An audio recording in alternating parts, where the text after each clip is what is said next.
All right. We have some stuff to give away, Carmen. What is that stuff? We do. So we have tickets for Third Eye Blind, Steve Trevino. Nope, not those. By the way, Steve Trevino, another one. Theaters, really? Would you imagine that? No. Okay, go ahead. I'm sorry. Pantera. We actually have tickets for the Kona Big Wave Treasure Cove party. And body body to body, and Pat McGann. All right. You'll have your choice of tickets with a little bit of Sporkle. Here we go.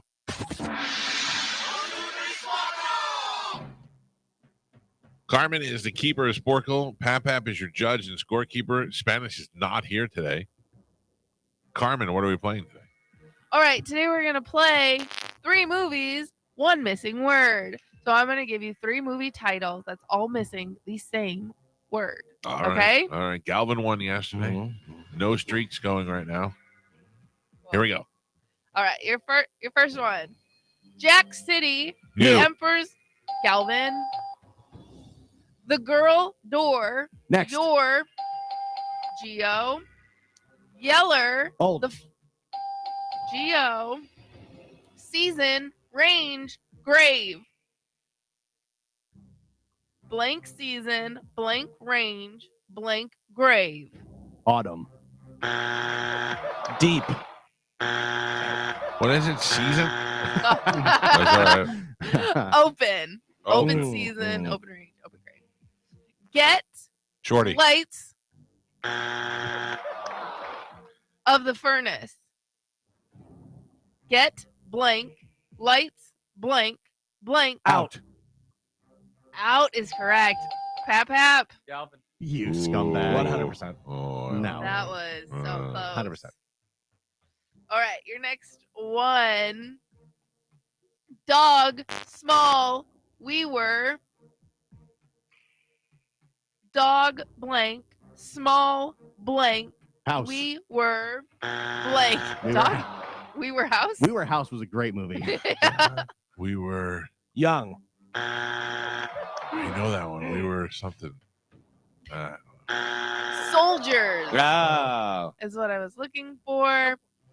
No point. Days of night, minutes 30. or less. Galvin. Come on. Pap. Galvin. Galvin gets a point. Come on. Kings, amigos. 3. Mike. Screwed. Harsh, modern, fast. Romance. Fast at Ridgemont High. Time. Geo. Teen Whoa, Creek. Geo. Sorry. Oh. Poppins. Mary. Proud. Mike. No. It Pap, was Pap. Mary. Geo. What? That was Geo. Thank you. Oh my God. 100%. Geo gets the point. Fired. The station. The Emperor. Come on. The of the Mohicans. Last. Galvin. Lala. Land. Geo. And Pap. We are halfway there. Spanish has 0 points. He is not on the board. Michael has 1.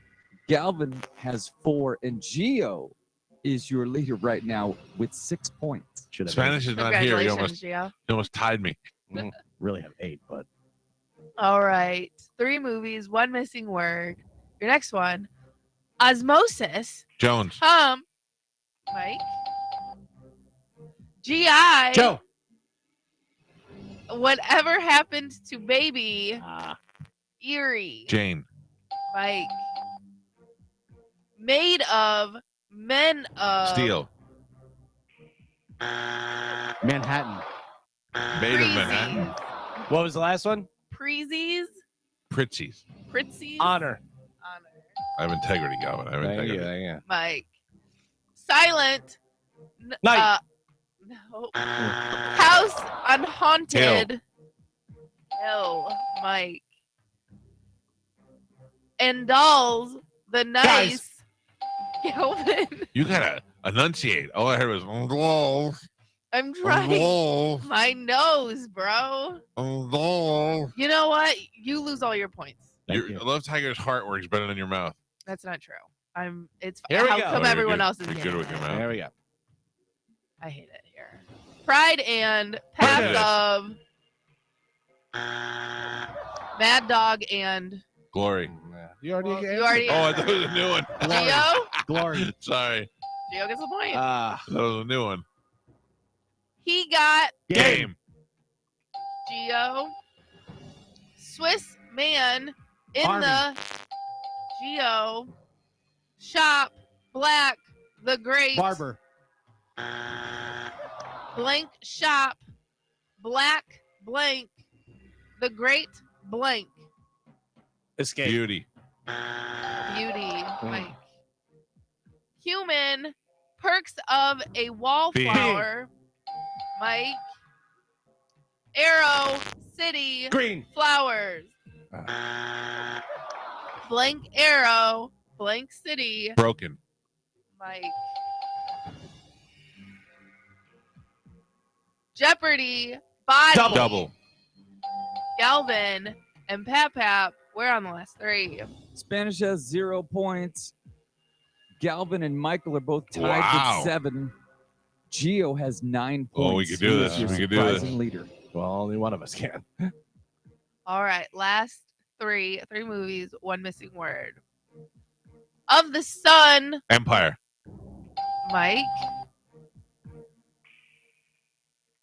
The Theory of Everything. Galvin. We all tied now? No. We Oh, that both was have Gio? 8. Michael and We Galvin both have have 8, he has 8, 9. and Geo has 9. You didn't win, guy. Still I got didn't one say I more. win, guy. You raised your hands Because you guys and cancel you each other fooled out. yourself. No, You played yourself, You player. cancel each other out. Wait, so you have 9, we have 8. Yeah. So we can tie. Yeah. Okay, Yeah, here we go. and this is the last one. The Cut Destination Final. Anywhere. Final. Oh. Eat a W. By the way, I think Streak Slayer. No. No. You only had one. Yeah. I only had 'cause- one? Yeah, 'cause Yeah, remember I you thought I had slayed- 2. Yeah, No, you I slayed Mike's- doubled you. You thought I doubled you and did your thing. Oh yeah, but anyway, I had won that one, and then it was you. Yeah, Geo. So then nothing. Big deal. You won one.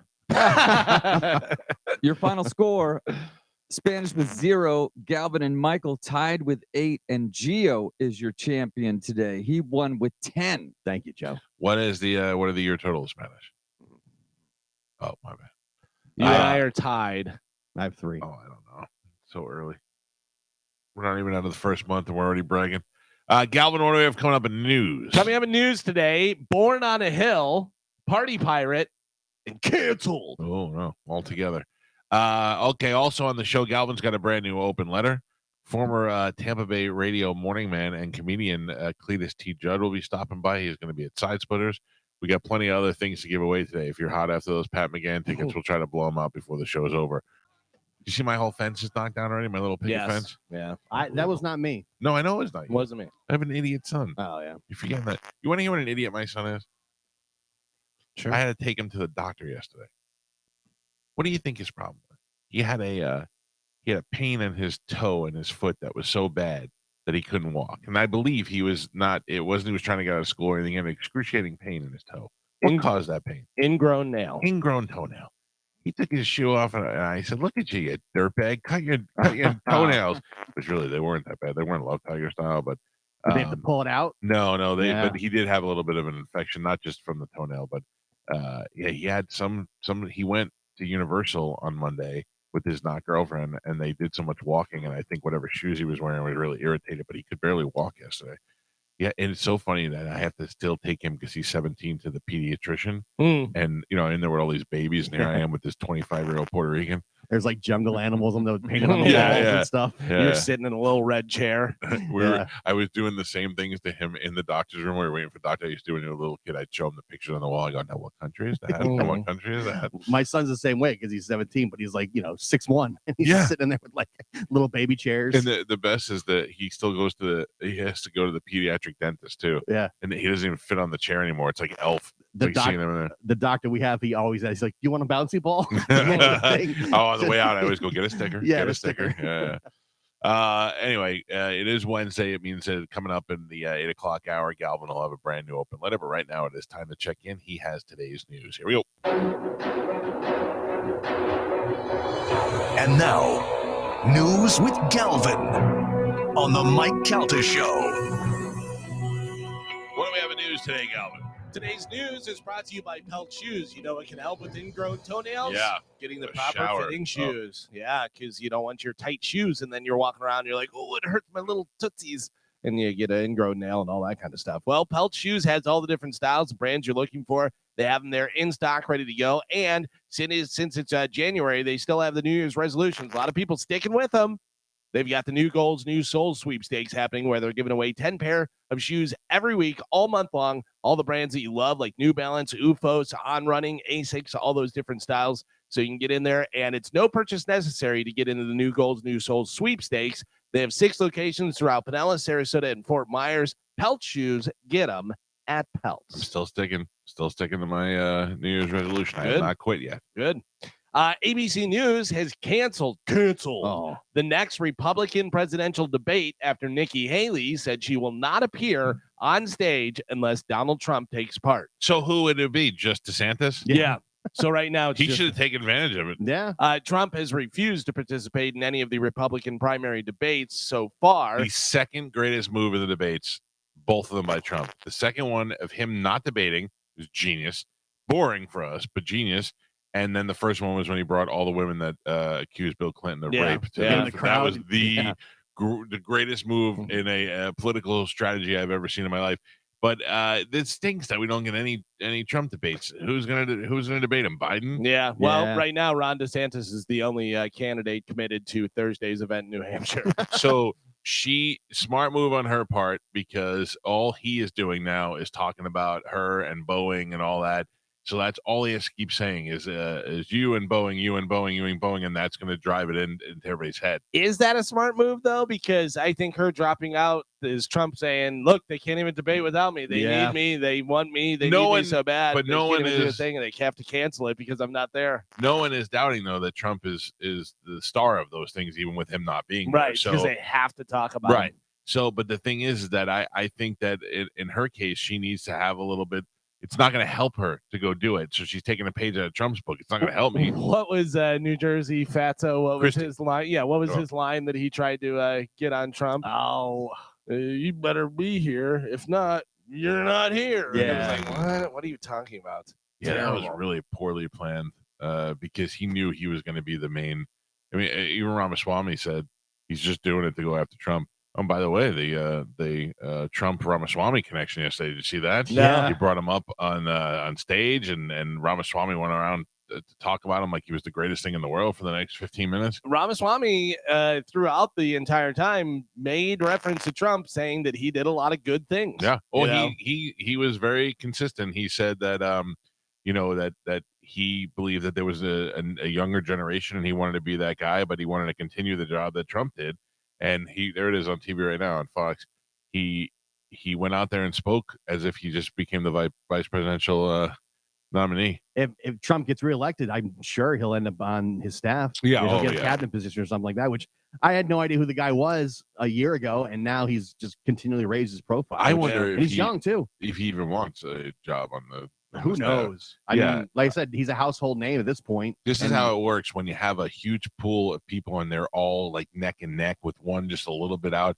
They start making promises. You'll be Secretary of State. You'll Yeah. be this, that. In this case, there's none of that going on because Trump's so far ahead. He doesn't need to kiss anybody's ass. He went to Ramaswamy and said, "All right, you're out.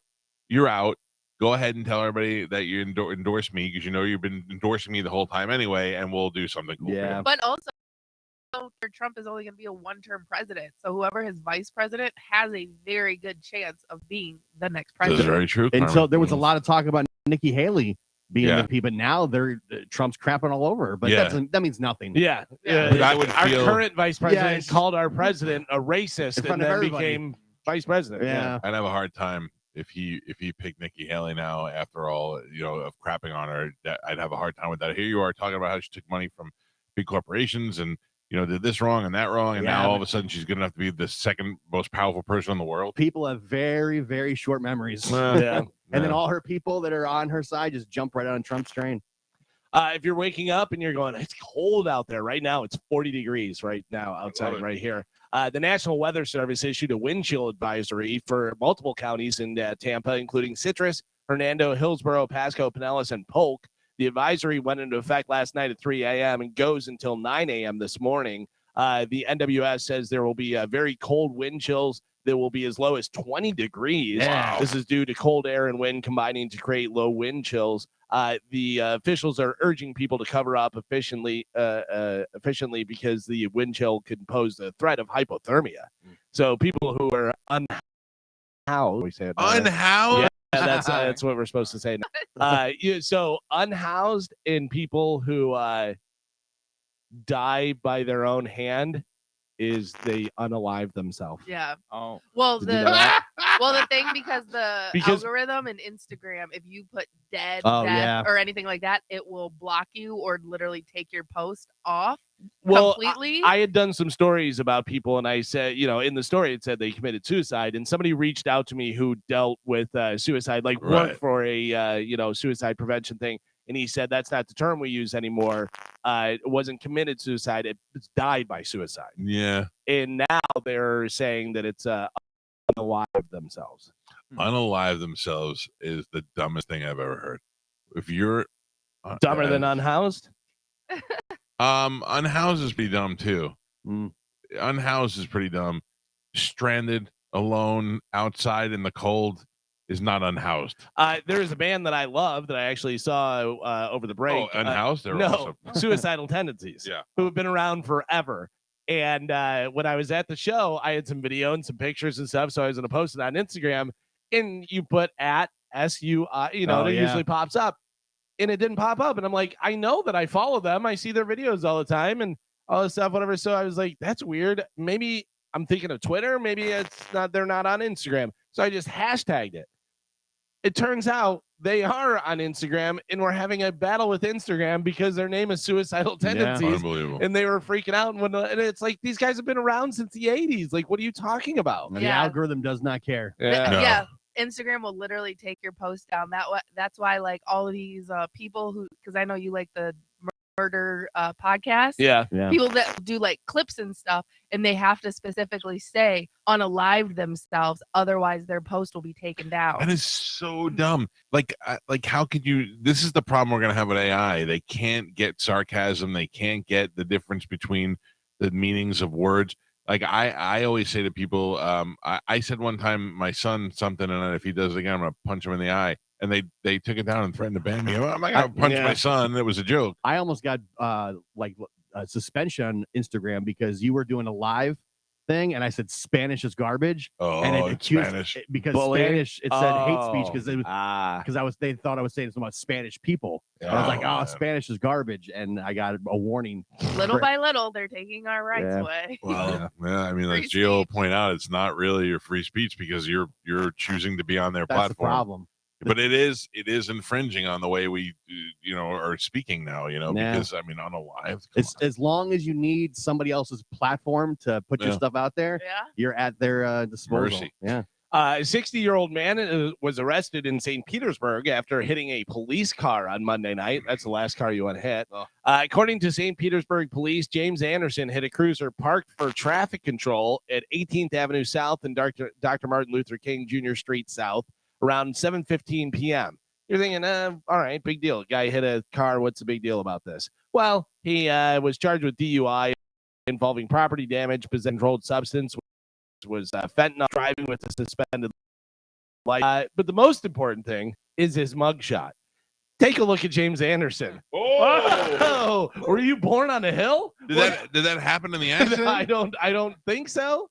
But it looks like he may have had a stroke because he's definitely Two-Face, right? It looks like an app ruined his face. Yeah, it's like two complete, like they mashed the faces together. Holy cow, that is awkward. Isn't that wild? Yeah. Joe, if you send me that, I'll put it up on Instagram. all right. I loaded some new videos and stuff on there this morning at the Mike Calta Show. Will you be allowed to put that up there? I don't know about Smash Face. Maybe he's making his face like that. Maybe he's just going. By the way, one of the funniest things ever is Harrison Ford is a guy that can smile and frown at the same time. Have you ever seen that? Where they half his face is frowning and half is smiling. That's so weird. Hey, Carmen. Yes. I know that I joke around about you and Spanish and cocaine and all that stuff. I know you're not big drug people, but in all honesty, have you ever been out where somebody had fentanyl?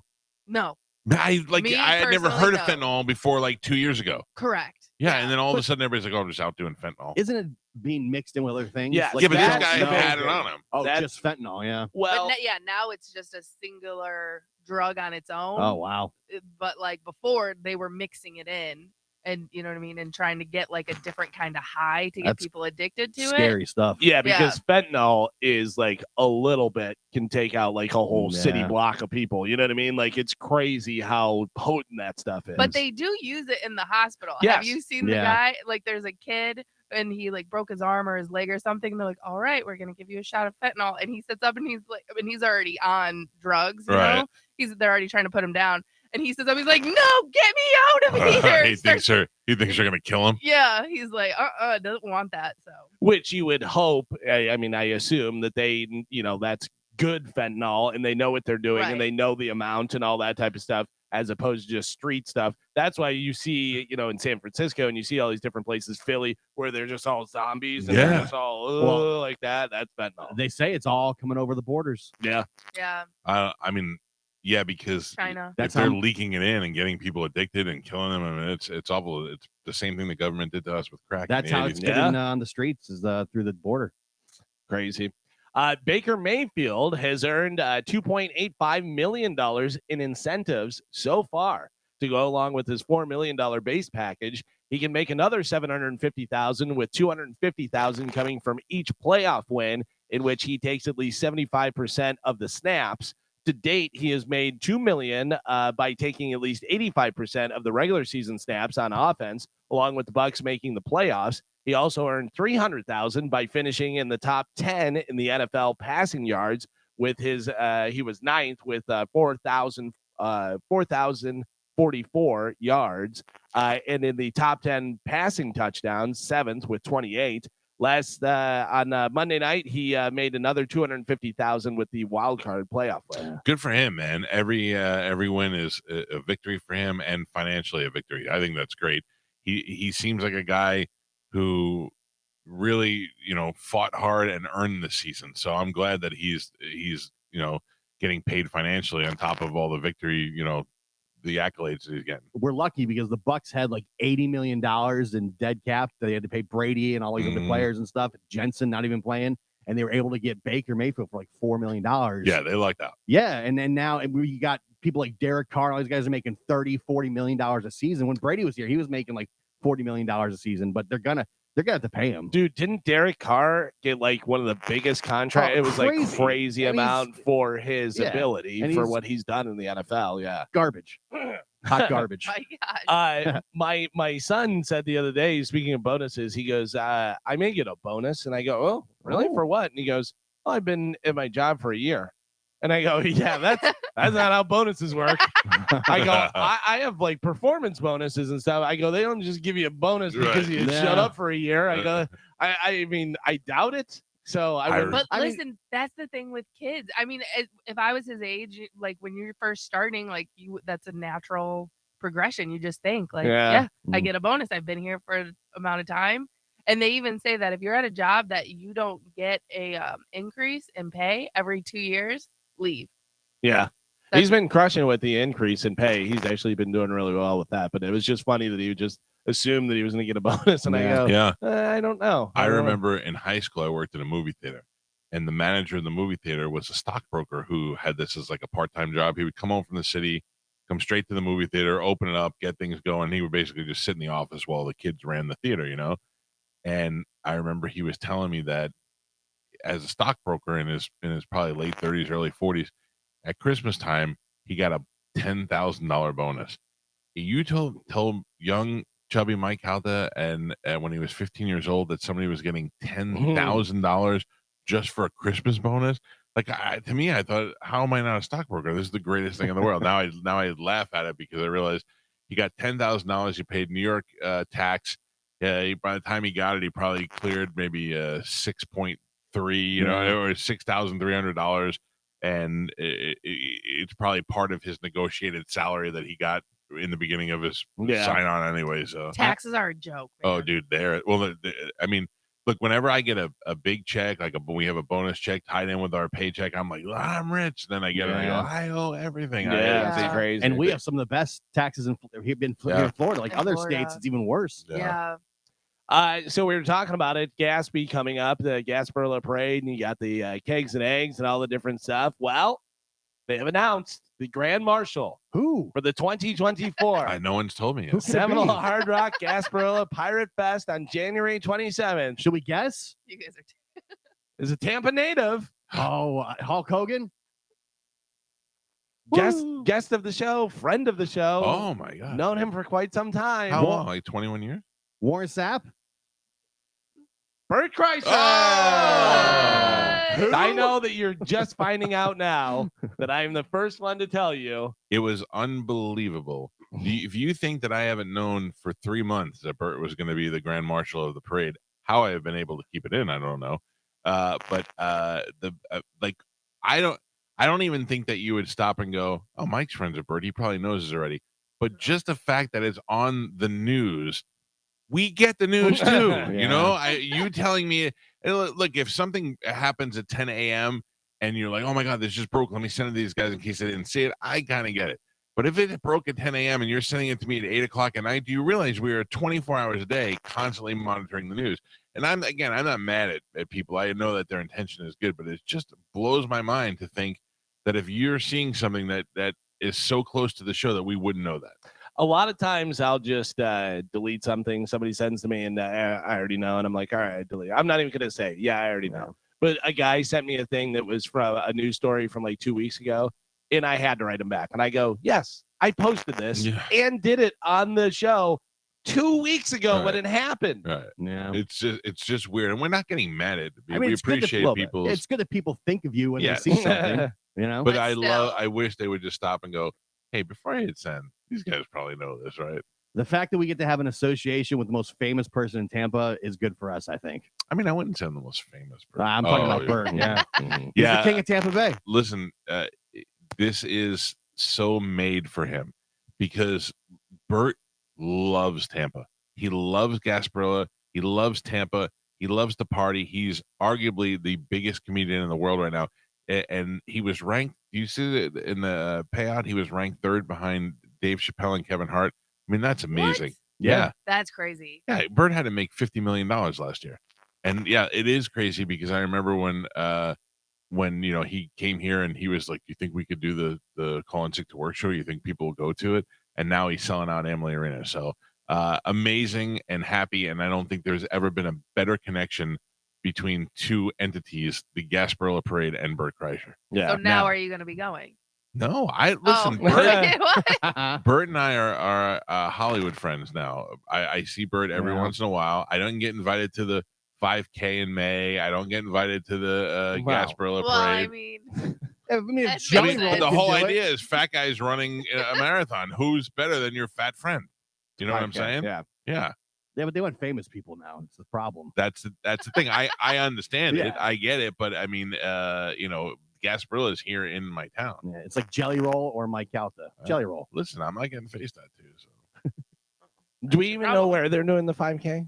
I don't know anything about it. I I only think know what it's- people told me. And Probably, I would imagine Austin, right? Well, I don't know what they're going to do. I mean, I think yeah, they just have to run one, right? Well, Like, they're not- I think that's the thing is you can do virtual. They have virtual races, so they're they'll gonna do it have. all together. Yeah, no, but I'm saying like they can have an event at one spot, but then you can also run it virtually at the same time whenever. the they only do it. the only way they make it funny is if they all run. Right, together. that's how it should be. Yeah. So I don't know. We'll see. It's what only happens. really funny if they all do it shirtless. Did you see when they called Shane Gillis and asked him if he was going to do Yeah. the 5K? What did Louis- you know? He's like, no way.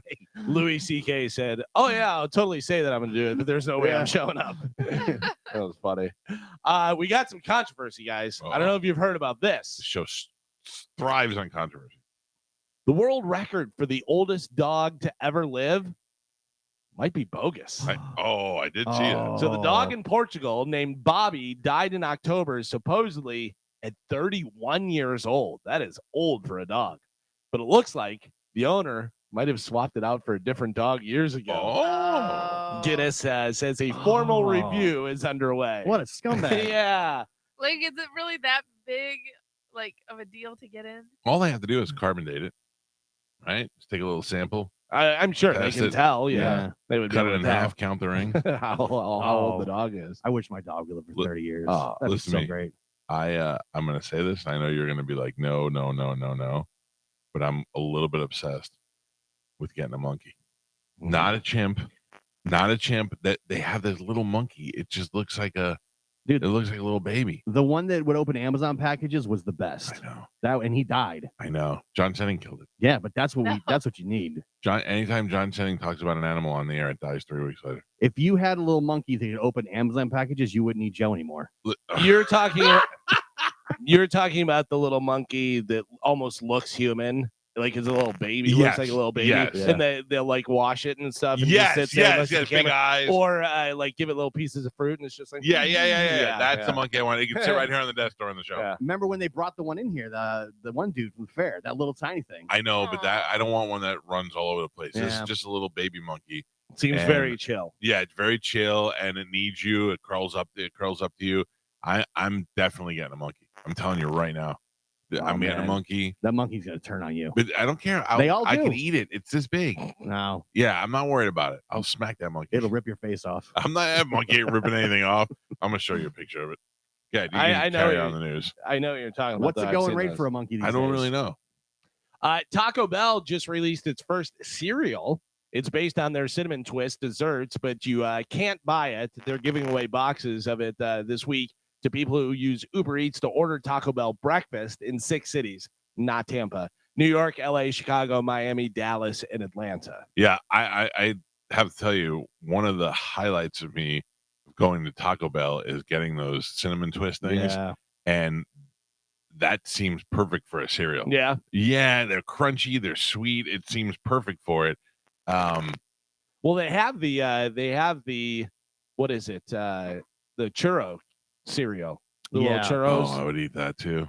What is the cinnamon toast crunch? They have cinnamon toast crunch churros, Oh. which is probably similar to that. Yeah, And they have churro chips from like the brand Siesta, Mm. and they're pretty similar. Yeah. That's kind of what they are. Yeah, I love Taco Bell so much. I'm telling you. we can tell. Oh wow. It's so good. I gotta tell you though, Taco Bell has really been pissing me off because they take away the things that I like. Yeah. The beef Maxi Melt was the greatest thing in the world, and they took that away. And then they introduced a chicken enchilada burrito, and I go, how long until this is off the menu? Because it's delicious. They're so good, and they only had them for like a month, and then they're gone. I feel like they're trying to copy McDonald's with the McRib coming and going because they brought the double decker taco back just Right. recently. They And did? yes, and that made me Ugh. just as soon as I found that out, I went to Taco Bell. Gio, look at my eyes and be honest with me. How many double Big Macs have you had? Oh. I have not. I'll be honest. I Okay. have not had any. All Oh, right. And because my wife has been giving me a hard time, and she's like, "No, you gotta cut that kind of stuff Now, out." how are you doing on your diet? Because I know you were doing like no sugar and stuff like that, I'm and your doing, wife was keeping track of you. I'm doing better. I'm doing better. what do you Oh, got? so you What do fell got? off the Green tea wagon. over No, there? yeah, this is just tea. I Yeah? have been drinking coffee, Yeah. and at night dinner has been all healthy stuff. Like me too. And I have discovered a new David Wells taught me a new dessert. What are you having for dessert? Anything? Nah, I don't really do sweet stuff. I have to have something after Jeopardy. You know what I mean? I need that. Remember I used to have a little ice cream? Yeah, Have you tried the what is it? I don't even know the brand. Oikos or whatever Yes, the they're triple berry 000, Yes. whatever. Those are pretty good. Very good. Listen, the best one is Mm. the Oikos. You do the vanilla, you put it in the freezer for just an hour, and then you add some very dark chocolate chips, just Oh. a tablespoon, Yeah. and it's just like chocolate chip ice cream. Mm. I've been having the no sugar Cool Whip. Mm-hmm. Yeah. Just the kinda- Cool Whip. So, well, Nothing sometimes I'll have a sugar-free Jello. Okay. So it's just something, a little something. I know you guys. This is gonna be hard for you guys to believe, but like I was eating a lot of fast food. No. Yeah. What? And now I've cut that out pretty much entirely. Yeah. That's good. Want to see my monkey? Yeah. What about pop? Oh yeah. Oh yeah. I don't drink soda. No, Okay, me either. I'm That's not a big one. Yeah, I'm not never really big on soda. You see a lot of people drink soda. Soda, they lose like 30 pounds. Yeah. It's My ridiculous. uncle. Yeah, my uncle lost like 50 pounds just by. Oh, it's horrible. It's amazing though. I love Sugar it. water. Sugar water. Yeah, I remember So a long time. good. I remember a long time ago.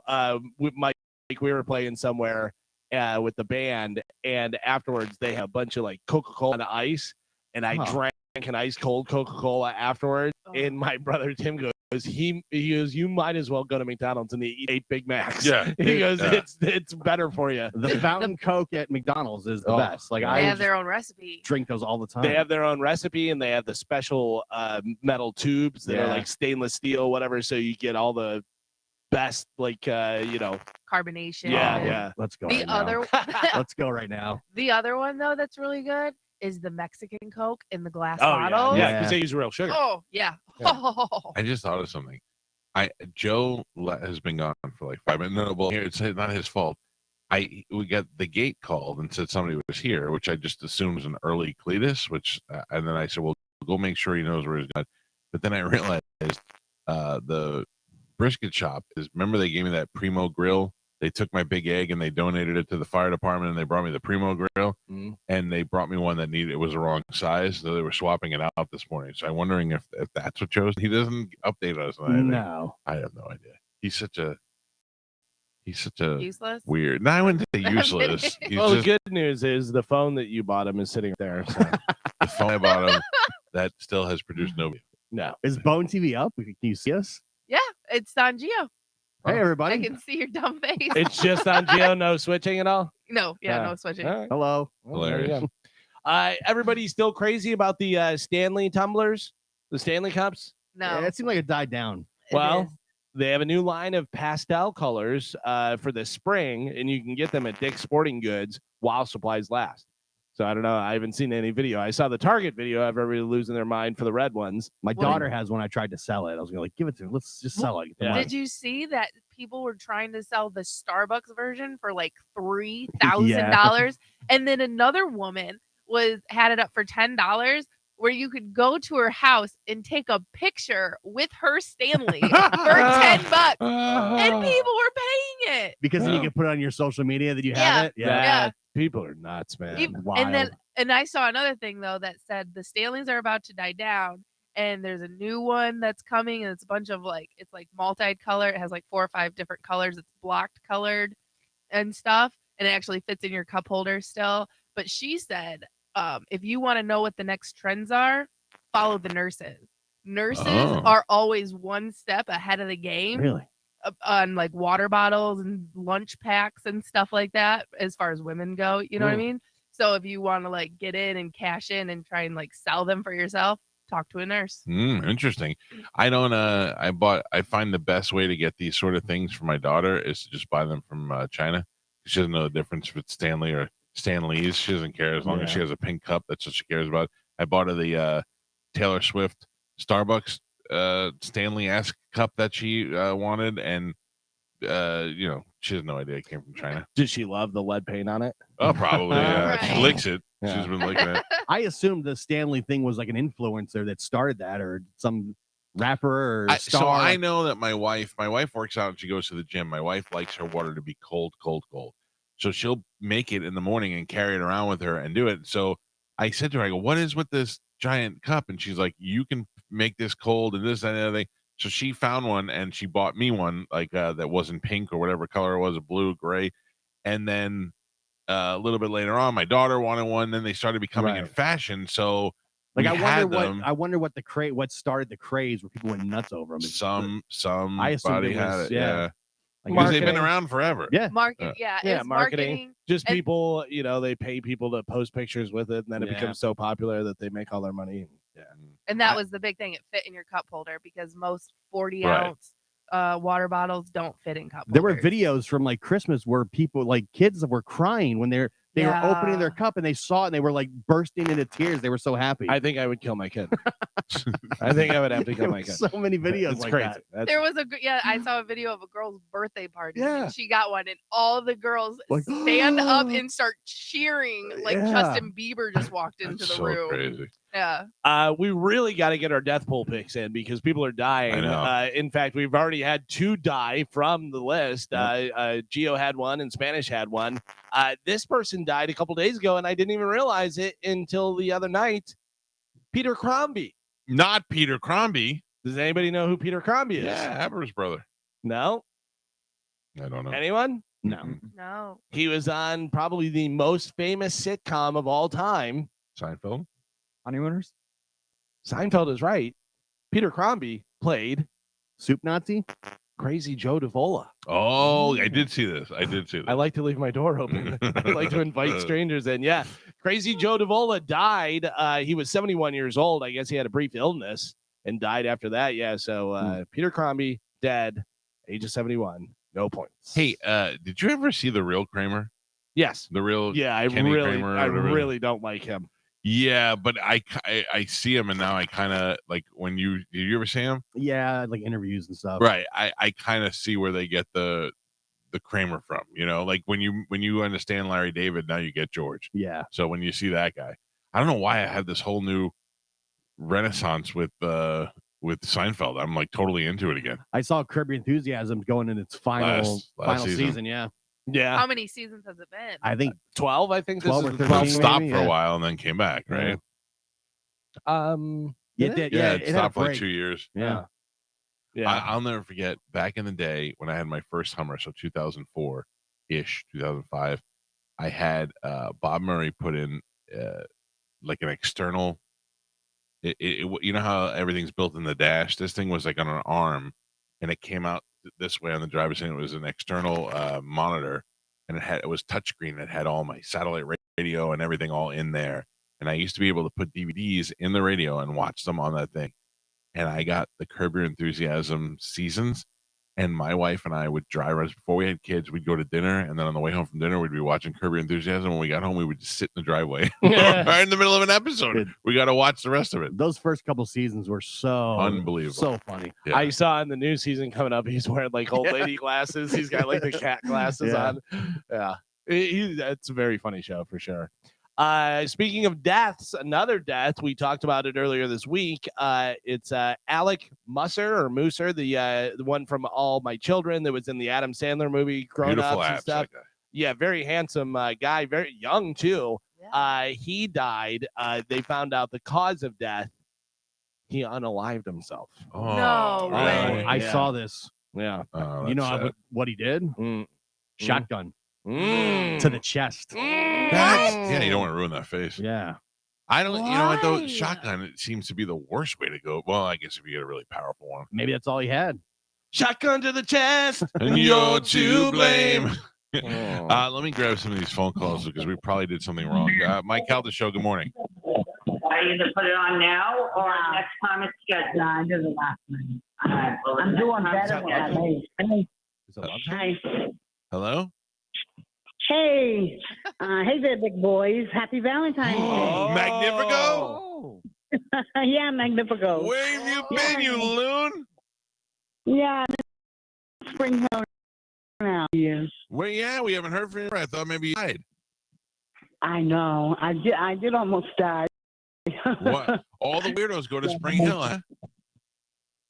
My sister has 3 houses in Spring Hill. Oh, are you with her? Or are you in a home? No, I'm in the ALF. Oh, how you feeling? How's your health?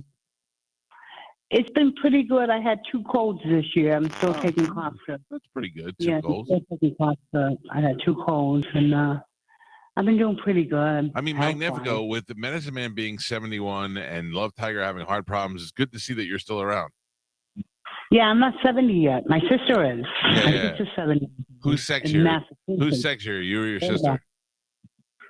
My sister said she wanted me closer towards Harry, so I'm in Spring Hill. But my sister Linda's up in Massachusetts. She's over 70 Galvin, years you writing old. this down? And she lives Yeah, with- doesn't your sister Thank here you, have a Mom. few different houses? I Huh? know a lady in Spring Hill that has 3 houses that Yeah. says she's your sister.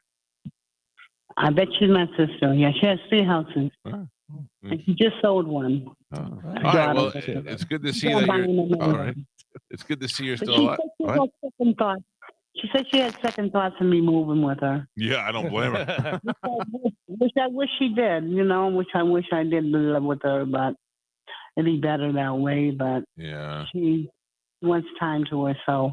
Remember that one time I went to work and you were in the lobby naked? Was I naked? Yeah. Oh, yeah, you were. The cops had to escort me in. All right. Well, look, I got to get going. I got this little radio show to do. I remember we went to lunch and we had a great lunch, cheeseburgers and real French fries. It was one of my, You remember that? one of my favorite days. Yeah. Well, hey, keep in touch with us. You call back tomorrow. Oh, you want me to call tomorrow? I tried you at 6 o'clock, but I couldn't get a hold of you. Well, you got me now. Enjoy your day. Goodbye. I got to go. Mike Calta Show, good morning. Come on, back to back. Mike Calta Show, hello. Hello? Yes, sir. Hey, how are you guys doing this morning? Good. What's up, buddy? Hey, do not get a monkey, whatever you do. Why? Telling you right now. When I was in high school, I had a good friend of mine. I'd known him for a few years, been over to his house a bunch of stuff. And one day he went in this other room, and I heard a noise. So I peeked in there, and he had a monkey. And I was like, oh, why you got it in a separate room? And he's like, oh, this monkey all of a sudden starts throwing shit at people. Oh, can't say that word, buddy. Can't say that word. Yeah. Thank you. Sorry. All right. He was throwing poop at people. Yeah, look, the monkey that I want to get is the size of my hand and maybe a little bit bigger. It wears a little baby diaper, and I am prepared to take care of it. Does it say what kind of monkey that is? I don't know. I got to look it up. It's not a little capuchin. It's not one of those Spider ones. monkey? Not a spider monkey. It's like a little baby monkey. I don't know how to say it, Right. but I've been watching little videos of it eating fruit and taking little baths, and I want this little monkey, and I'm getting it. And there's not a lot of things in life that I want, and I'm like, I can never do that. I'm getting. I want it. I'm getting it. My wife can't tell me no. Nothing. The only way I'm not going to get it is if they say you can't have it legally in the United States or something along those lines. The monkey's gonna attack you. This monkey, it doesn't matter. It's so little. They've got little fangs. I'll bite it back. I'll teach it a lesson. Do not do that. Listen, me and this monkey are going to be inseparable. I'm going to get every shirt that I have. I'm going to sew a pocket, and the monkey's going to sit in my pocket. You know how Laverne, every shirt she put on had an L. Every shirt I wear is going to have a big pocket in the front, and the monkey's going to live in my pocket. But it's Get one of the things that Dylan has. oh, the sugar glider? Sugar glider. Yeah, they're close. Hey, his fat ass is going to sit on that thing one day. Oh, He's going to kill it. oh my You watch. God. I'm telling you, we're going to talk to Dylan one day, and I'm going to be like, hey, how many sugar gliders do you have? He's like, well, I had 6, but I have 5 now. What happened? I rolled over and squashed one. So this says the easiest monkey to have as a pet is a marmoset monkey. Yeah, marmoset. That might be what it is. No, that looks different from what you have. And then they say the calmest monkey breed is the northern Muriquai. Yeah, monkey? the old Muriquai. Yeah, Jamiroquai. Jamiroquai. Yeah, they'll dance and do I got to stuff. talk to a monkey specialist. What is the best temperament monkey? Emperor Tamarian. What is the least masturbatory monkey? Oh. That's the one that I want. Oh, they all do that. Well, who doesn't?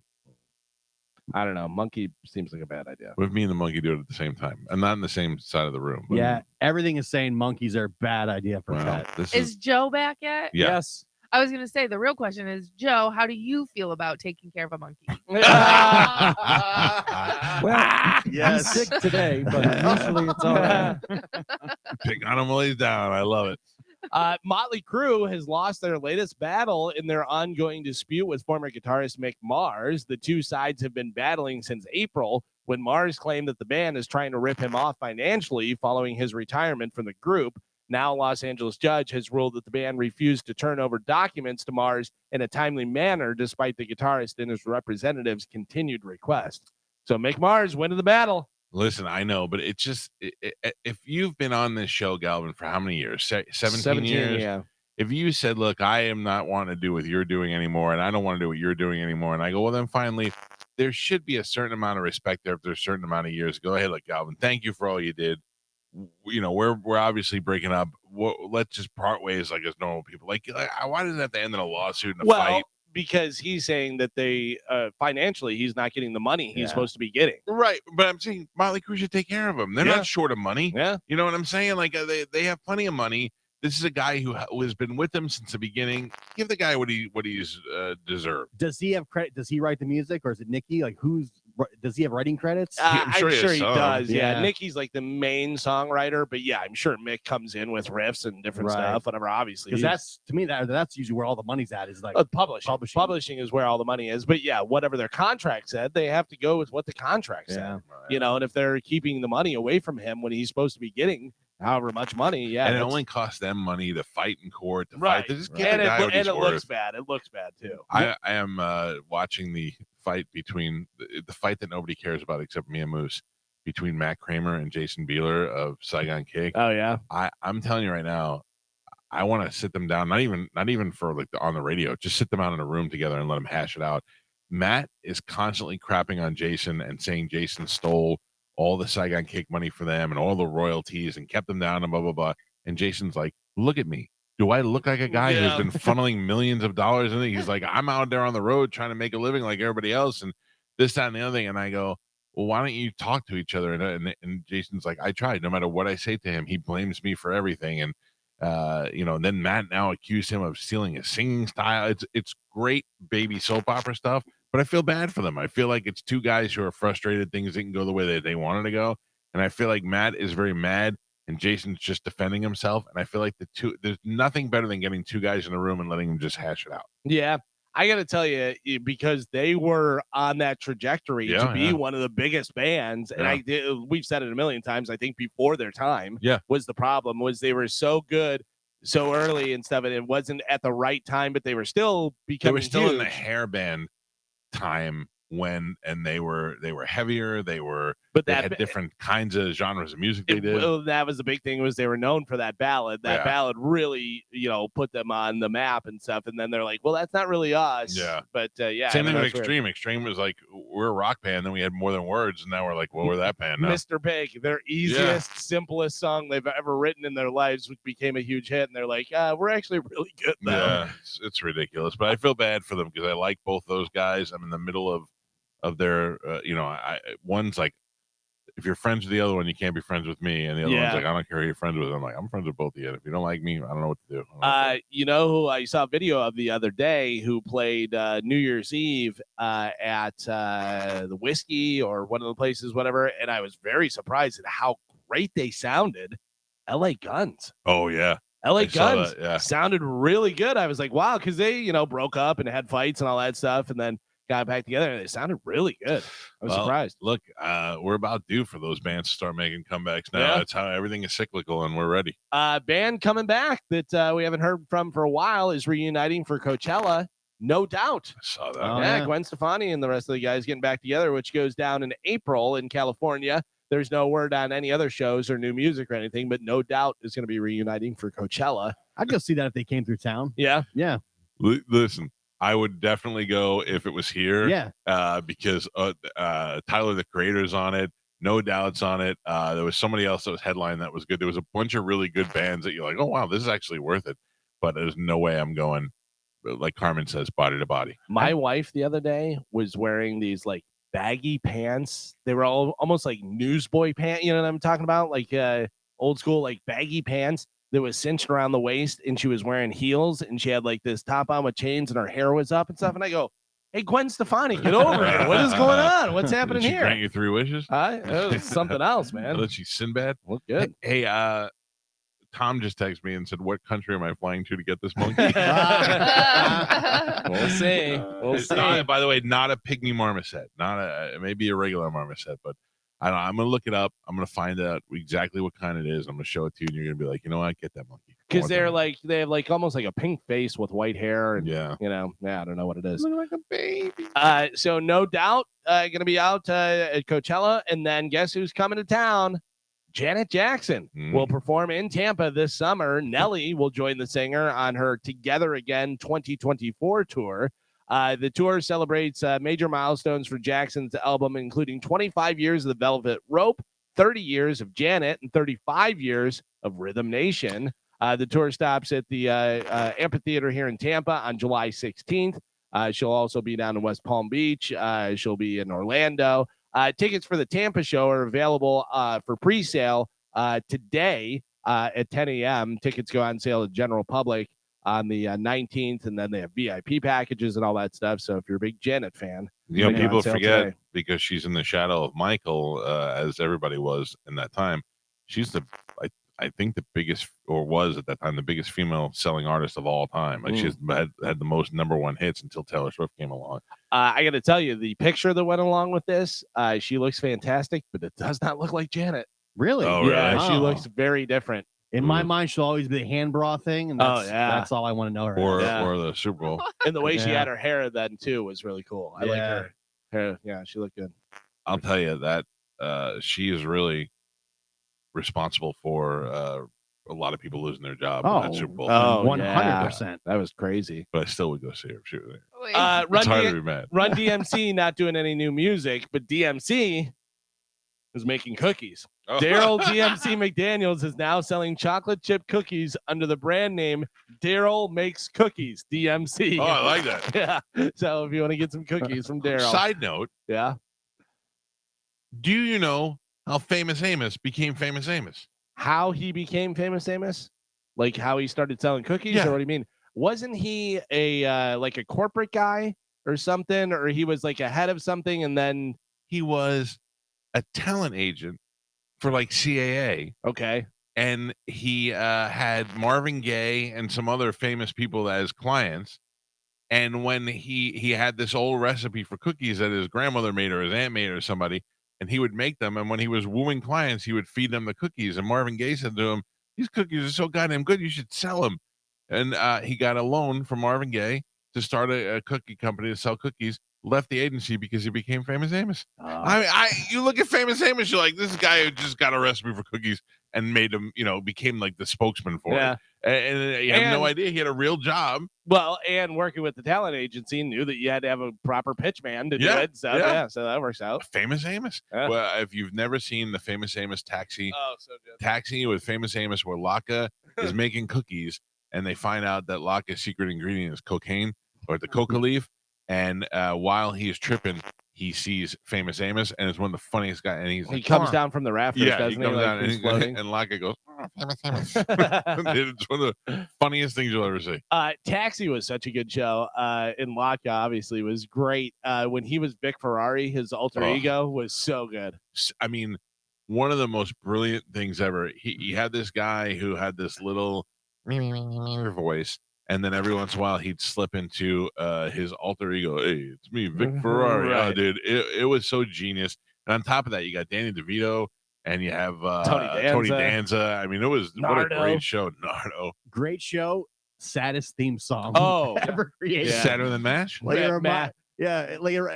When I hear that, I think of being a kid, and it just sounded so sad. Like it was like Yeah. late at night, and And also, like, I always used to say Alex Riga, who was on that show, Judd Hirsch, was one of the saddest characters on television. 100%. He just was like a lonely New York cab driver who was always trying to like make people's lives better because he had nothing else to do. He just to hang out in the taxi shop. Do you remember the episode when he went out with that girl and she was like, "I know I'm fat and this and that," in the blind date, and he was like, "No, I like you," and they became friends and stuff. That was such a weird Yeah, episode. It was yeah. like trying to teach you that it's not about outside beauty and all this stuff, and it was like, what is going on? Yeah. I wanted to laugh at Danny DeVito doing stuff. By the way, isn't the Famous Amos one the same one where Tony Danza picks up the vending machine? He goes, I'm gonna get a soda. Anybody want some? He's like, yeah, I'll take one. He walks over and he picks up the vending machine. He carries Because he's over been and eating the puts it out. cocaine cookies. Oh, He's dude. all wound up and stuff. That show was so good. But and it holds up. Like if you watch it now, Yeah. it's still funny because Danny DeVito is just so crass. It's so good. But man, I'll tell you, I don't think a day goes by where I don't watch a little Bonanza. Yeah. I watch one episode of Bonanza every day. But you were saying about the theme song, and he said about MASH. Do you know what MASH's theme song? That do do do. Oh, yeah. Do you know what the name of that song is? I do. I've heard this before, but I don't remember. One of the worst names for a Yeah. song. Suicide is easy. Yeah. Oh, Suicide is Painless. painless. Painless. Yeah. That's right. Suicide is But now you painless. have to change it to Unalive. Unalive is hurt free.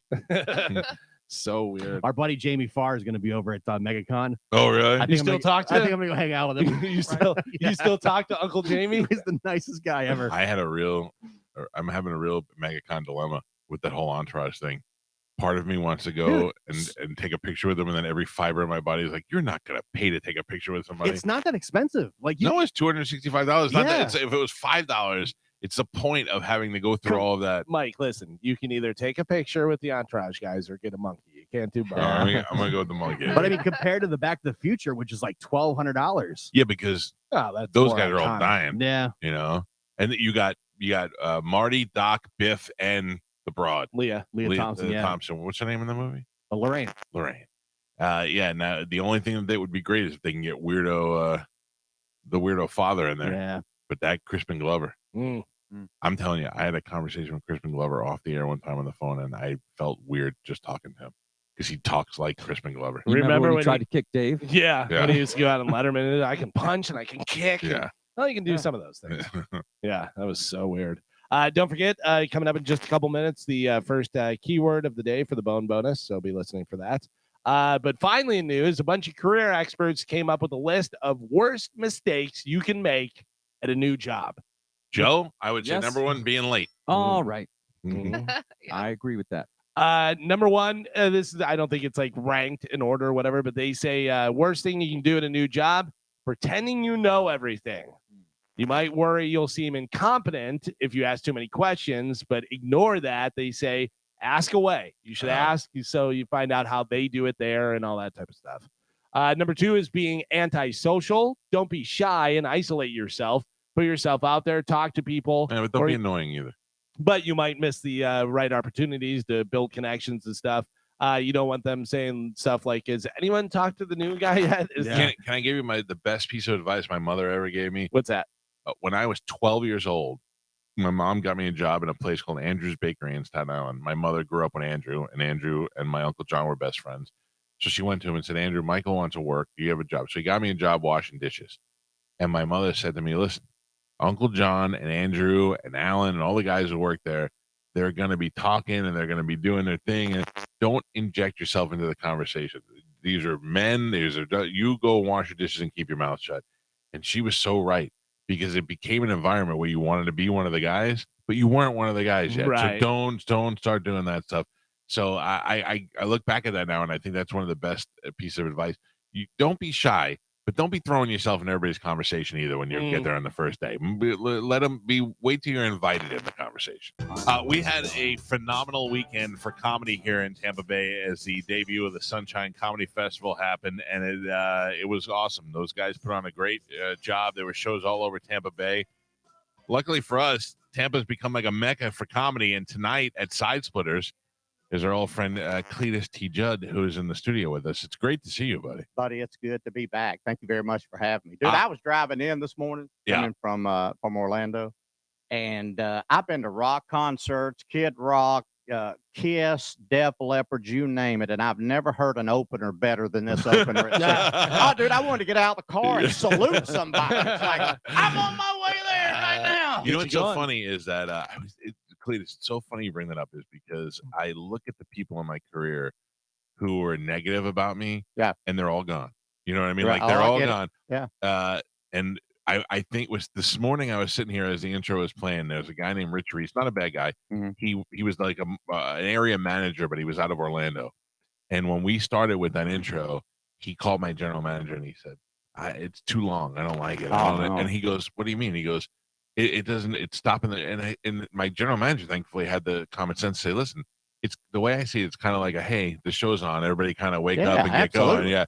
And he was like, "Okay." He goes, "It's just that guy's gone. We're doing okay." So he retired. Awesome, he didn't do bad. I'm just saying, it's like you get to a mentality where you don't think the right way anymore. It's time to maybe put those guys to rest. Oh, I've had several of those in my career along the way. Sure you have. Been fired a couple of times, but it's all good. Now, if we can, I would like to start by talking about my first experience with you, which I guarantee you don't remember, but you can help me fill in some of the blanks here. Now, I am. I work for a country radio station with a guy named AW. Do you remember him at all? AW was in Montana, and they brought him in here, and they made a Q105 a country station. It was AW, me, and a lady named Carmen, not our Carmen. By the way, our Carmen's back at the station, so when you hear the headphones, you don't freak out. Yeah.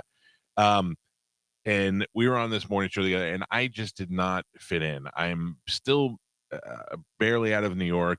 I know nothing about country music, and nor do I care to learn about it. Right. So I'm in the studio with a guy who I genuinely like as a human being, but see no future in the show. I'm just in a stuck spot. But I learned so much about the country business. Yeah. And I love the country artist. I have never seen, having worked in rock and top 40, I've never seen people more interested in working for their success than country artists. Yeah. They will come to your birthday party. They will do luncheons. They will call your show every day. They're like, I want to be there to help promote my own bit. Like, it's the smartest way to be. Yeah. So they do these things every year. They do the CMA awards and the other awards, but they did this one thing where, and I don't even know what, I think it was the Fan Fest in Nashville. Yeah, absolutely. And they brought us to a recording studio somewhere, maybe very famous, I don't know, but it was a recording studio in a building, and like 5 or 6 radio stations. Yeah, you make your rounds right there. Right. Yeah, absolutely. And that was my first time really in the I was up in the upstairs level. Yeah. They had breakfast, so I was getting a little bagel, and I said, I have seen the most beautiful woman I've ever seen in my life, and it was that woman who turned out to be gay, who is Shelly Wright. Shelly Wright, yeah. She was smoking hot. Oh my God. Oh yeah, absolutely. And then I went downstairs, did all my interviews and all that, and then later on I went upstairs, and you came bursting in the door like Kramer. No, it wasn't bad.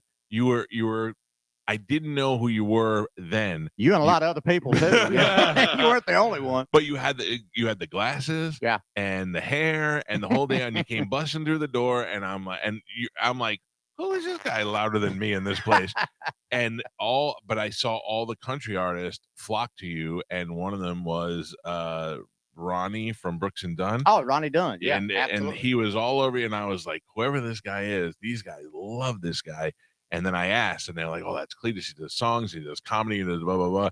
And I went, that's great. And then over the years, as I worked on the country station, I started playing your songs. That was the I Love NASCAR. I Love NASCAR. That got Mom a single wide trailer right there. that was a good one.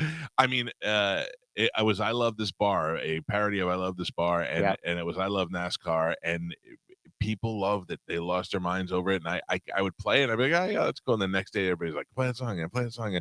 Did you make good money off of those songs, or is there not money to be made on parody in the parody world? No. And I tell you a funny story about I Love This Bar and I Love NASCAR. Toby called me when he had written that, and we were on the cell phone. He's like, man, I got to play something. I'm sitting on the bus, and he starts playing, I love this bar. It's my kind of place. And he went through this whole verse and chorus, gets to the next verse. And he's like, man, what do you think about it? And I said, I like mine a lot better. And he said, what do you mean yours a lot better? I said, I'm sitting here writing the parody as you're going down through there. And I wrote, I love this, I love NASCAR. And that was a big one. But no, in the parody world, the publishers and the original writers make all the money. Yeah, that's why I thought. Yeah, because they own the copyright. Used to you had to get permission. You go to the publishers, and you have to beg and ask. And the only person that ever turned me down, ever in the entire music, and I've done probably 12 or 14 albums, hundreds of videos or whatever, was Garth. I was gonna say, was it Garth? Of all people, Garth. I was at a golf tournament, and he comes up to me and he says, hey, aren't you Cletus? And I said, yeah, I was enamored to meet him for the first time. He's like, man, I'm not a big fan. Oh, wow. Went out of his way to yeah, I was a kid, but he said, my kids love you. Oh. And so that kind of broke the ice. Yeah, that's okay. And he said, man, the song we did, he had one, him and Trisha did one called In Another's Eyes, which was a duet. And of course, I did one called You Need Another Size. And he said, man, that Trisha? song's up. Yeah, well, it should have been. Yeah. I didn't say that at the time, but he said it's up for a Grammy, and we really don't want to put anything out on top of it, and just can you wait a little? I'm thinking, man, you done sold more records than the damn Beatles, and you worried about some little parody act going to knock you out of a Grammy. I'm not making near enough money in this business. So I did the song anyway, and he still won the Grammy, and we've been friends ever since. So a Grammy, like he cares about that. Oh, he could care less. Yeah. But man, you were talking about Ronnie Dunn. I tell you the best story on Brooks and Dunn. I was on an Amtrak train because I don't like to fly. I was on a bad flight coming out of Orlando one time and got my nose broke. And How was it, a big plane or a private big plane? Big plane. And would it drop? I was actually flying out of Kansas City to Orlando, and I'd been out with Kenny Chesney that weekend with him. And it was a beautiful day outside. It was like on a Sunday morning. There was a big festival in Orlando we were doing. 737 plane, 3 on one side, 3 on the other. Right. We get up 30,000 feet. I tell my road manager, T-Bone, I said, I'm going to go back in the back of the plane, get some rest, and get ready to do the show. And that's back when you got a pillow and a blanket, back in the cool days. And I go back and lay down in the very last row of the plane. I put my head against the window. I'm just looking at a beautiful day, sunny skies, blue skies.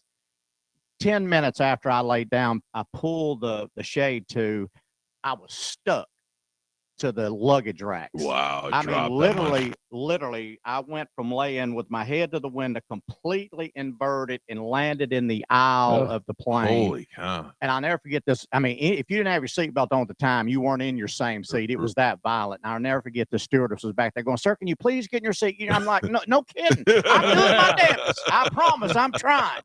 And when I stood up in the plane, I finally got sit down in the other side in a center seat. And man, as soon as I was trying to put my seatbelt on, right, and as we hit more turbulence, and my face hit that tray table in front of me, God. and my face exploded like Tyson hit me right in the blood went everywhere. I mean, it was horrible. And the next thing I remember, dude, I'm telling you, Mike, God is my witness. That plane went up on it went vertical, and I was looking out the other window where I was just at about 3 seconds ago. And the plane just started free falling. Oh. Nobody was saying a word. All you could hear was air. It was just. Oh. And I thought, okay. All I could think about was a purple bicycle I got when I was 4 years old. I have no idea. That popped in your head. That popped in my head, and I thought, this is my destiny. I'm dying in a plane crash. Yeah. And there was nobody saying anything. And eventually the pilot pulled out of it, and we landed in Orlando. Well, you're like, finally, I'll be respected as a musician when I die like Buddy Oh, Holly. yeah. This will be my destiny right here. And I told that steward, I said, the best thing that pilots can do is not come out of there. Yeah. They're going to tote an ass whooping if they do. This has been the worst. And man, it cost me, honestly, I would say over the course of my career, millions of dollars. From that flying? From that, yeah. I mean, I took Amtrak. I just never would get on another airplane. But don't you know that just the odds of it never happening again? Listen, hey, I've been through counseling, therapy, hypnotist, you name it. I had a showcase to do in Anaheim, California at the Improv. I did a show in Nashville, and this company, Levity, said, man, we'd love to get you to come out to L.A., showcase for us, maybe do something out there. That's a big company. Look here, dude. Yeah, you know who they are. I drove from Nashville, Tennessee with a buddy of mine, Monty. We drove 3 days to Anaheim, California, got out of the car, went on stage and did 9 minutes and drove back. Didn't get the party. I thought you were going to say you took your purple bike everywhere. You've not flown one time since then? I did. When I was at Celebrity Fit Club, they brought in this hypnotist from Germany or something. It was trying to get me over that fear. And if you ever watch the last episode of that on VH1, they do this thing where they put you in these awkward positions. And they said, well, we're just going to take you down to LAX and let you look around and get the feel of the airport. I'm like, I'd be glad to go, but I ain't flying. So we get there and we're sitting in the terminal, and there's a big 737 Southwest jet sitting out there. And they said, well, what do you think about maybe walking on the plane? No, there's nobody on it. Nobody on it. Just walk down the aisle and check it out. I said, look, I'll tell you, I'll be glad to walk on it, but I ain't flying. We get on the plane, and I'm sitting in the front seat. Stacy, my therapist, is right there, and she's telling me all this stuff. And the next thing you know, these people are starting to get on the plane. I'm like, I'm telling y'all, I'm fixing to knock every wind in this thing out. I'm not going anywhere off the ground. And all of a sudden she hits me with, well, what if I tell you that your daughter, who was 2 at the time, is wanting to see her daddy, and she's waiting on him in Phoenix? Ooh, they really got you good there. And dude, I start squalling like a 4-year-old. And I said, first of all, my daughter isn't in Phoenix. I just talked to her and her mom this morning. They were in Kentucky. And she said, no, Cletus, Caitlin and Julie are in Phoenix, and Caitlin is wanting to see her daddy. And how long was that from where you were? About 50 minutes. Okay. Flight wise. So not so bad. No. By the way, I followed Cletus on Facebook. We've been friends for years. Yeah. I've watched your daughter grow up. You're super dad. So And I tried really Yeah. hard, but in that position, I didn't know what to do because, man, just knowing that she was there, and I told her, I said, well, if my daughter is in Phoenix, then take my ass to Phoenix. wow. And you have never in your life saw a plane back out of a tarmac as fast as that Sure, one they're did. not waiting for anybody to say no. They wouldn't let people sit down. They knew that I would change my mind at any minute. And we flew to Phoenix, got off the plane. How and, bad was it taking off with your flashbacks? It was just a disaster. Oh, and really? it's still, I was just sitting in your lobby out here watching turbulent planes with turbulence just a minute ago. Oh, It's still a on what? disaster. Like on your phone? Oh, yeah. Oh, so you can't get past it. No, it's brutal. It's horrible. I just drove here. All my buddies flew from West Virginia to Champions Gate, Right. Orlando, and they got here before I ever got out of West Virginia. Oh, and I'm man. thinking, oh, here we go. Yeah. I should have flew. But You're the John Madden of comedy. yeah, dude. That's horribly inconvenient, but I get it. It's if you've had hard, that man. experience. Until you've been through one that bad. I mean, a little bounce here and there, whatever's not that big a deal. But when you get the heck beat out of you, nose busted, the whole 9 yards, and that's how I got the Brooks and Dunn tour. Believe it or not, I was on an Amtrak train going to California from Nashville, actually from Memphis, and I sat down and wrote Ronnie Dunn a letter. And when we got to somewhere we stopped, I faxed it to his. Back when we had fax, I faxed it to his manager, Clarence, and I said, hey, man, I'm Cletus. Y'all been great to me. I'd love to do the tour with you. I'll do it for free. If you'll just put me on the show and let me host the whole thing, I'll do it for free. And by the time I got back to California, I had a fax machine in a fax copy in my room that said, if you're willing to work for free for this tour, then we're going to be willing to pay you. And Ronnie Dunn had sent me a letter, and they put me on the tour for 3 years. Wow, that's great. Yeah, it was a good deal. Those guys are. I don't know any. First class. They never worked for anybody no better than Kix Ronnie. Period. One of my first times broadcasting from Las Vegas. What is that? The CMA Awards? Yeah, that's ACM. ACM Awards. Yeah, ACM Awards. Yeah. I'm at a hotel, and the same thing. They're bringing everybody by. First of all, this is the best. They come over and they go, "Hey, listen, we don't want you to turn any guests down. You can tape it and never use the interview. We don't want to turn it." And I was like, "Yeah, okay, whatever." Yeah, we'll do Cletus that way. Yeah, get him in here. And the first thing they bring me over is this Asian man in a cowboy hat, and they don't give me any context. I have no idea what's going on, and the guy just hands me his card. Charlie Nakatomi. He didn't make it. Yeah, I don't remember. No. He is a huge country promoter from Japan. Oh, okay. And he was bringing artists over to Japan, and I'm like, why do I want to talk? But also they give me this guy and they don't tell me who he is. So now I'm just looking at a guy who barely speaks English at a country that I'm like. But Kix Brooks comes in and he sits down. He's a little one, right? Yeah.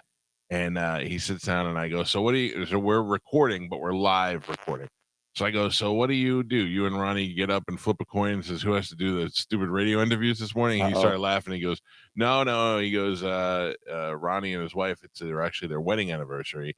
And I told him he could have the day off and he could hang out with his wife. And I go, how long they've been married? And he's like, oh, like 20 something years. And I go, well, big deal. I go, it's not like they're going to have sex today on their marriage. I go, she's definitely not giving them oral. And he sits back and he goes, are we on the radio right now? Yeah, we are. Country artists have never had anything like if I was smart and I would have listened to the Yoda of radio, Mike Calta, and just tuned it down a little bit, I probably could have been huge in the country radio area because I was the only one at the time where they were shifting the music. It was going a little bit less Garth and a little bit more Big and Rich. If I had just listened to Calta a little more, I probably would have had a really good future. Yeah, but dude, that anytime you have to shift it down, that's not who you are, and then you got to live with that and deal with that. And trust me, I've had that happen as well. Calta was the only one that never done that to me. Yeah. And he is when I was at QYK, by far the best experience radio wise I'd ever had. I came here and was that your first full-time gig? Yeah. It was 2005 when I came here, and myself, Steve Austin, friend of yours, Chad Brock, and Rita Ciccarello, and man, boy, where's that creature? I have no clue. I have never seen. If you want to, I have never worked with her like directly, so I can't tell you a good thing or a bad thing. Only what my observations are. I have never seen radio people more afraid of firing a woman than that woman. because she had been there for 100 years. Yeah. She brought nothing, and nobody liked her, and she didn't like anybody else. I don't know how she was on your show, but I remember when Skip was there, he hated her, Yeah. and nobody could do anything because they couldn't get rid of her. And so now I hate her because I don't know her, but I hear all these guys hate her. And one day she walks in, just out of the blue, like Costanza one day walks in with a wig on. And I go, I mean, like a bowl-headed wig that was totally different. And she was walking on the hall, and I go, "What's with the wig?" And I go, everybody's like, "We don't know. We don't know what we can say. What we can't say. We can't make money." I never had, Rita was good at what she did. Yeah. I won her over by farting a lot. Man, I'd walk by her and dust it. Yeah, and she would laugh. But no trouble there. But it was the best time ever. But like I was telling you, it was bittersweet because, man, I was so far from home. Yeah. My daughter was in Kentucky just getting life started. And I'd been here about, I guess, Mike, probably a year and a half or so. And Calta walked in on a well, let me give everybody some context. Mike Calta is the guy who ran the CBS Infinity Radio here in Tampa. I worked over there at the sports station, and he was one of the few people that said, this guy needs to be doing something else, and worked to get me better jobs while I was over there. And then when Skip Mahaffey left that station because he didn't realize he was not the star, he was part of a machine. Right. When he left, you have a huge void to fill. And I went, I don't know what they're gonna. And when Mike Calta thought, I'm gonna bring in Cletus and Chad Brock, you got two country stars, two national guys now being put together on a local show.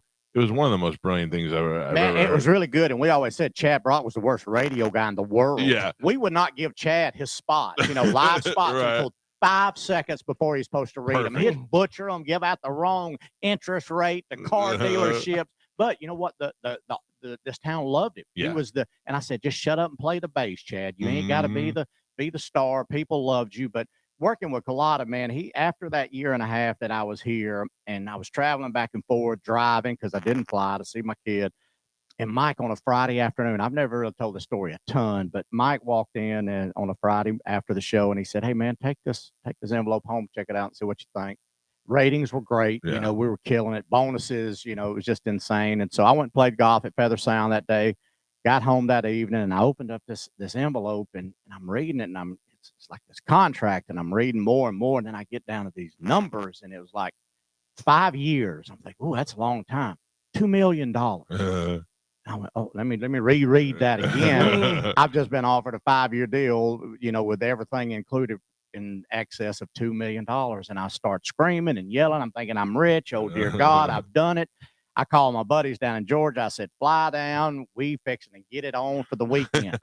Well, they all came down. I stayed in my house. I had a house. I just bought a house in Feather Sound. And then all them guys went home. And then I was left by myself in this big monstrosity of a house, looking at pictures of my daughter on the fireplace and a bedroom that she had never been in, and started counting on my fingers. Okay, if I take this 5-year deal, I'm going to miss first grade. I'm going to miss part of second grade, third grade, but I will be getting back around the fourth grade. And you got to really consider that stuff. Dude. And I would lay in my bed at night. Honest to God, I know it's not funny, but I'll never forget as long as I live. I'd lay in my bed at night and I say, God, look, I got a couple hundred G's over here in this account. And here's what I'm willing to do. I'll give it to the homeless shelter. I'll give it to the church or whatever. If there's any way you can get them to move that daddy-daughter dance back about a month so I can make it home. Well, all the money I had never bought me any of that stuff back. You can't buy memories. Once they're gone, they're gone. When they grow up, they're gone. And so I took that envelope that morning before I went into work, and I wrote on the outside of it, Dear Caitlin, you're worth more than what's inside this envelope. And I signed it and dated it, and I put it in her hope chest, and that's where it sits today. And when she turned 17, I showed it to her.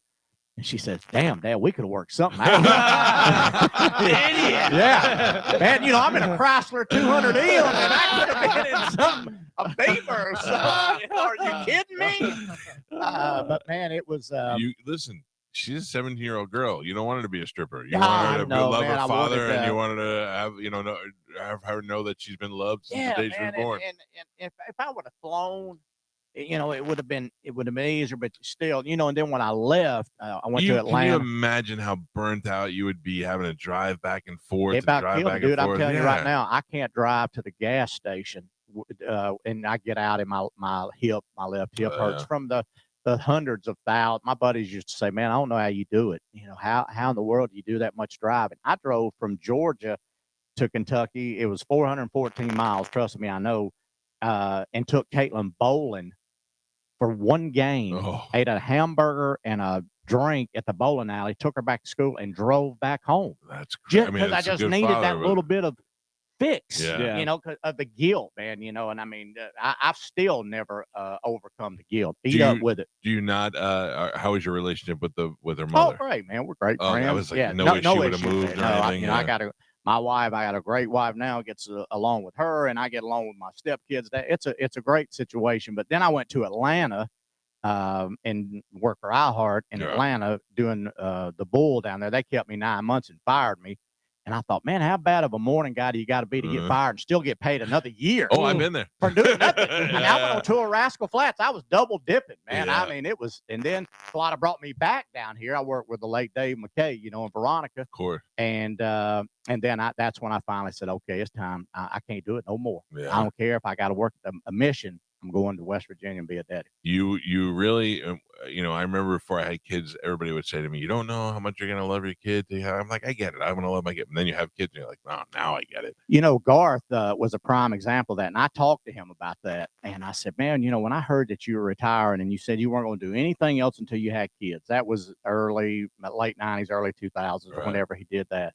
And I said, man, and when Caitlin came along, I get it. Yeah. I totally get he was at the top of his game. Yeah. You're talking money, fame, and he said it was just never an option that I was never going to miss. A lot easier to do with $100 million. You got it. Yeah. A little bit tougher in my position. Yeah. So I mean, you think about though, now that she's 17, going to be 18, you did the right thing, and you did at least she knows that you did everything you could to spend the most time with her and make the right decisions. I mean, that's all you can ask for. Yeah, now she won't text me back. It pisses me off. Oh, dude, they all turn into dicks. I'm telling you, the minute they get the phone and they get the car, it's over. Yeah. Unless they need gas money. Right. And then they going, you should have took the $2 million. That's what you should have done. You're giving me a gas card here. We needed the $2 million. I tell you, the daughters are worse. I have a 11-year-old daughter, and she said to me one time in the most serious way, she said, I think that I want to be, her and I have a great relationship. She curses, but only in front of me. You know?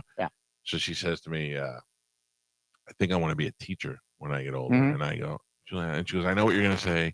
Teachers are underappreciated and they don't make enough money. I go, they don't make anything. And she goes, but I heard my teacher say the other day that she made $500 a week. And in 2 weeks, that's $1,000. And I go, Juliana, Daddy makes $1,000 an hour. Yeah. I'm obviously making up numbers. And No, he's not. No, he's not. Shut up. No, it's way more than that. And Juliana looks down, like perplexed, like the fact that she was trying to figure out the math. And then she looks up at me in all seriousness and she goes, then why the F don't we have an RV? An RV. And I went, is that the standard for success with you, is an RV? I'm like, okay. Oh, that is too funny. Yes. Man, I have a stepdaughter too who's 19, Isabella. And the funniest story in history, she'll kill me. She's probably listening right now. But they did drug testing in high school. And I think she was in the 9th grade. And so she had never had, pee in a cup or nothing, Right. So they say, okay, you go in the bathroom, you pee in the cup, sit on the back of the toilet when you're done, and then we'll handle it from there. So she goes in there, and an hour later, they're looking for Isabella. They can't find her. The principal's looking. Isabella, please come to the office. They can't find her anywhere. So one of the counselors goes into the bathroom and opens up the stall, and Isabella's sitting on the back of the toilet. Well. And they said, well, what are you doing? She said, y'all said when I got done, sit on the back of the toilet. So hell, she didn't know that meant sit the pee on the back of the toilet. So she got her legs propped up, just hanging out. She said, do as I was told. Just waiting for you guys to just come waiting for get you me. guys. Where y'all been? Where y'all been? I don't know. Yeah, it was pretty fun. Cletus T. Judd is here, and Cletus is going to be now. What is your relationship like with Winona, Judd? Man, Winona is a dear friend, man. She really is. I've got text messages on this phone that I wouldn't. It's a love-hate relationship. Okay. I've got them where she's cussed me like a dog. I had a song that Brantley Gilbert cut a few years ago called 3 Feet of Water that went gold. that I had pitched to Winona originally. Well, she never got back with me. Right. So Brantley cut it, and boy, she lost her mind. I won't even show you the text You wrote messages. this song and Brantley Gilbert Yeah. cut it and it went gold? Yeah. Well, you should make some good money Yeah, off of that. huh? it went gold. You know, I had I've had some good cuts. I had Rascal Flatts cut, Gary LaVox's last single, who's the lead singer, Rascal Yeah. Flatts. I was wondering that because if you're doing parody songs and you're doing well at those, that you got to have an inclination to be able to write songs. Man, I love writing serious stuff just about more than anything. Really? Radio is my passion. I love it. You know, unfortunately, I hadn't done it in a couple of years. I had to sit out a non-compete, and then it was really funny. This is the best story on Mike right here. So I had a talent person call me from Cox. They were a talent acquisition person, you know, or something, when I was sitting in my house, and they're like, "Yeah, we're with Cox Radio, and we saw your resume, and we heard your air checks," and they start talking all this stuff, and I immediately go to him. You know, I'm like, "Oh, I got a great friend works down in Tampa, Mike Calta, the Mike Calta Show. It's huge." And she's like, No, I'm not familiar with that one, but we'll 100%. No one knows me less than this company. I guarantee you. Yeah. I'll tell you, I don't have a poetic bone in my body. If you gave me $1 million in cash and said, write a nice song, I don't believe that. I should challenge him. If All you it got to do doesn't is rhyme write with a point. Nantucket, yeah. All you got to do is write a point. I don't. It's just weird. There's just things I know I'm good at and I'm not good at. You know, I can come up with guarantee ideas. Nantucket would be in there. Yeah, I can come up with ideas. I'll give you a suggestion, but when it comes down, I'm just not good at that kind of stuff. So to think that you can do that on top of being as silly as you can be, and then also write a serious song, and that's where the money. I've never seen a machine work like Nashville before. There's the writers, there's the publishers, there's the it's a little artists. complicated, and it's not as much as it used to be. I mean, if you wrote "Achy Breaky Heart," when Don Von Tress wrote that, he never had to come up with another idea ever. He never had to strum another chord. All he had to do was go to the mailbox every month. Well, look at those Warren brothers. Oh, yeah. Brad, yeah, it's unbelievable, all the cuts. There was a great documentary on Netflix. I forget what it was called, but it was all the songwriters, not the people that cut it, but it was the songwriters. Oh, it's insane. And they're like, I have the biggest house out of anybody you never heard of before. You know what I mean? And royalties are usually life plus 80. So you can imagine, you know, I think Scotty Emmerich had 7 or 8 cuts on Toby's big record with Beer for My Horses and all that. You don't want to know. You don't know what 7 number ones. Yeah, you don't want to know what that check was for. I introduced the Warren brothers. They came and played a tailgate party here. They're bad boys. I love those guys. Oh, well, you know, they're from here, so I knew them when they were a little hair band, you know? Yeah. But I introduced them on stage and I go, these guys are great. They got some top 10 hits, and they were like, some top 10 hits. We're like 12 number ones. I was like, oh, my bad. If you would have said he's pretty good in radio, I would get it. I understand. I love those guys. I really do. When I wrote, and I tell you the way the big one with Brantley came, I got baptized in the church where Caitlin used to go. We still go to church, Christ Temple in West Virginia. And man, this is weird, but right as I was getting ready to go in, right before I jumped in that water, everything that I had ever done bad in my life, you know, I'm a recovering addict of 19 years. I support drug addict recovery like with a vengeance. Sure. And right before I went into this water, everything I'd ever done bad, it was almost like a Quentin Tarantino movie. It was all black and white pops of, you know, the abuse and the drugs and the women and the this. It was just all bad. The money that I'd made and blowed and spent and the dope and the meth. And it was like, oh my God. I was like about to have, and then all of a sudden it just stopped. Yeah. And I thought to myself, I'm fixing to leave all that in 3 feet of water. Yeah. So I jumped in and I came out the other side a different person. But before I went in there, I thought 3 feet of water. And then I wrote that with Brantley and Jeremy Bussey and Jace Hine, and Brantley cut it. But that's where those ideas, you know, come from. Sure. And, you just have to write them down. I get it. I just I'm sure there's been those moments and times where I might have been inspired at some point, but I never actually. Yeah, because you're pretty prolific. Just be honest. I don't know if anybody's ever told y'all. Won't tell him that. Do you? No, I apologize. Meth, huh? You were doing meth. Yeah, man. It What was bad. What was the highest level of success you had while you're still doing drugs? Like, did I know you while you were? No, you missed it by a year. And I'll tell you why. I was a hairdresser, for many, many years. Right. Good barber, traveled all over the world doing it, world championships, the hairdressing. I mean, I've always been an overachieving underdog is what I tell people. I never had as much talent as most, but I'd outwork you. I'd figure out a way to win. And I swore I would never. My dad was a raging alcoholic. I swore I'd never do dope. Drinking was never an issue for me. Still could care less. But one afternoon, 1987, a guy gave me some crystal meth. I said, I ain't snorting nothing up my nose. That's the grossest thing I've ever heard. And he said, here, let me just put a little in your coffee, and you'll be fine. And boy, was he right. Does Starbucks have that? No, yeah. You can buy it now legally, but he put that stuff in some coffee, and I drank it. It was on Friday afternoon, and about 20 minutes later, I thought, okay, I found what I've been looking for my whole life. What was the feeling like? Oh, They ain't no vernacular that'll cover it. It was the most euphoric to the point where I left out of there in a Honda CRX. Brand new Honda CRX. I was going down 75, got in a traffic jam of all things, high as a kite, sitting still, and I roll my windows down, and I'm talking to people that I don't even know. Those are the coolest wheels I've ever seen. Where'd you get those? Love the paint scheme on that. That thing is amazing. I know. So 3 days later, with no sleep, start seeing the doorknobs turning and all this weird stuff. And I said, I'll never do this again until I did it again. Yeah. And the next thing you know, I become an addict. I call it dust off the devil's coffee table because it's an horrific drug. And then the cocaine came into the picture, and I was using really heavy. And then 1999, I had heart surgery. Oh, geez. But from an addict standpoint, my mentality was, you would think a normal person go, thank God I lived through it. Oh, thank you, Jesus, I made it. My mentality was, hell, I'm fixed now. Now you can Let's start crank over. it up a notch. Let's go. So I did. And the moral of this story, 2004, September 11th, 2004, I was in Vanderbilt Hospital. Caitlin was fixing to make her rare public appearance because Julie was having her that night. I had $1,500 of cash in one pocket and probably $3,000 worth of cocaine in the other. It was about 2:00 in the morning.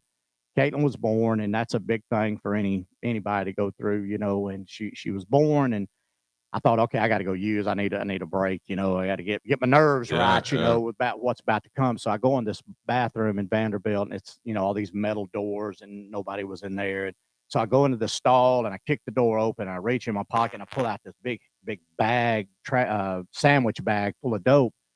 And I got a quarter out of my pocket, and I'm sticking it down in the bag, and I get as much on it as you can get, And then I thought, somebody's watching. I'm busted.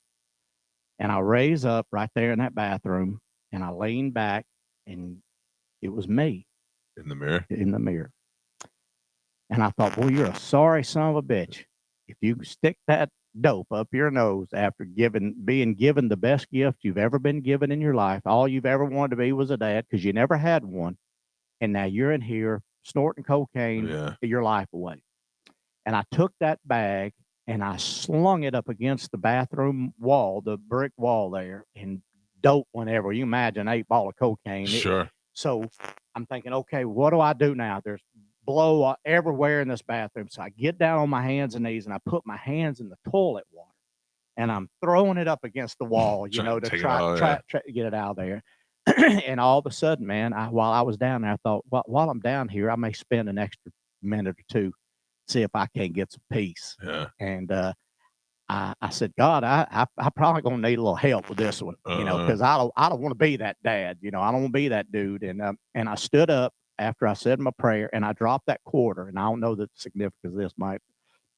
I dropped that quarter on the floor, and it landed on its side, and it was going in a circle on its side. And I just kept watching, and the circles got smaller and smaller. And I'll never forget, I said to myself, when the quarter stops, so do I. And it stopped, and I picked it up, and I put it in my wallet where it still sits today. Really? And that was as of September 11th this past year, 19 years ago, that I've been clean. And you cut it out right there. 100%. Good for you. 100. Never done it. And let me tell you, when I came here, it was. I had to be careful. Especially when you see Joe, you're like, I was going to ask him. I was going to ask him out in the yard a while ago. Do you realize how many songs were in that bathroom? There was That's Me in the Mirror. Mhm. There was watching the quarter spin, and then there was a rock song called "How Much Coke Can We Get on That Quarter?" Yeah. And man, I've tried to dedicate as much of my life to. I told the good Lord, I said, man, if I make it through this, I have a platform. We have these microphones, we have social media, and so I try to give as much time as I can to those that struggle with addiction. That's why I wear these shirts. I'm addicted to empowering the addict, because you got to empower them to give them the tools to beat this thing, because the love of my child was stronger than the love for the dope. Right. But that's not the case in 95% of cases. Sure, I met a people are boy, miserable, yeah. I met a kid 25 years old that I said, man, how's your day going today? He said, not bad for facing life in prison. Oh, And I said, well, you want to talk about it? And he said, yeah, I'll tell you everything. He says, when I was 13, my mother threw me a birthday party. For my birthday party, I got a bike. There's a bicycle again. Wasn't purple though. I got a bike, a birthday cake. My cousins came over and I got a card. And when I opened up the card, it said, "Welcome to my world." And it was black tar heroin. jeez. And he began using it 13. He never had a chance. No. Never had a chance. He might not have been in that, And I thought, okay, I'm a pretty good talker. What the hell do I say now? And I just sit and most of those guys and girls just want somebody to talk to and love them. Yeah, and I do a lot of stuff with teenage kids, and that's what I see. It's not even that they have bad parents; that it's a cycle. They have By parents the way, who are bad. charitable work. Don't say I do a lot of stuff with teenagers. Yeah. I was fixing to ask. If I had my way, if I could, and I wish that I had the means to do it, I would fill up every venue that I do. I'll never make it to the Burt level or the Nate level. I've had a great run. My life is good. I made it to the other side. I stay in my lane now. I don't compare what I may never have big ratings. I'm at peace with any of that. But what I wish I could do is fill up every venue with addicts that need to be catered to and work with and love. Yeah. Mainly because they're swept under the rug. And people, and this is what pisses me off, and I'm fixing to go on a soapbox and then you can cut me off or whatever. But they always say that's self-induced. I got a guy at the DMV. I'm getting my license renewed, and he knows that I work over at a place first part of the week at Lawrence County Recovery. He's like, all self-induced to begin with. Should have never started it. Never would have been a drug addict. I said, my dad smoked cigarettes from the time he was 5 till he got eat up with cancer. That's self-induced. Yeah. What I do, kick him to the curb, never offer him any treatment or help. My sister got skin cancer from getting in a tanning bed for 50 years.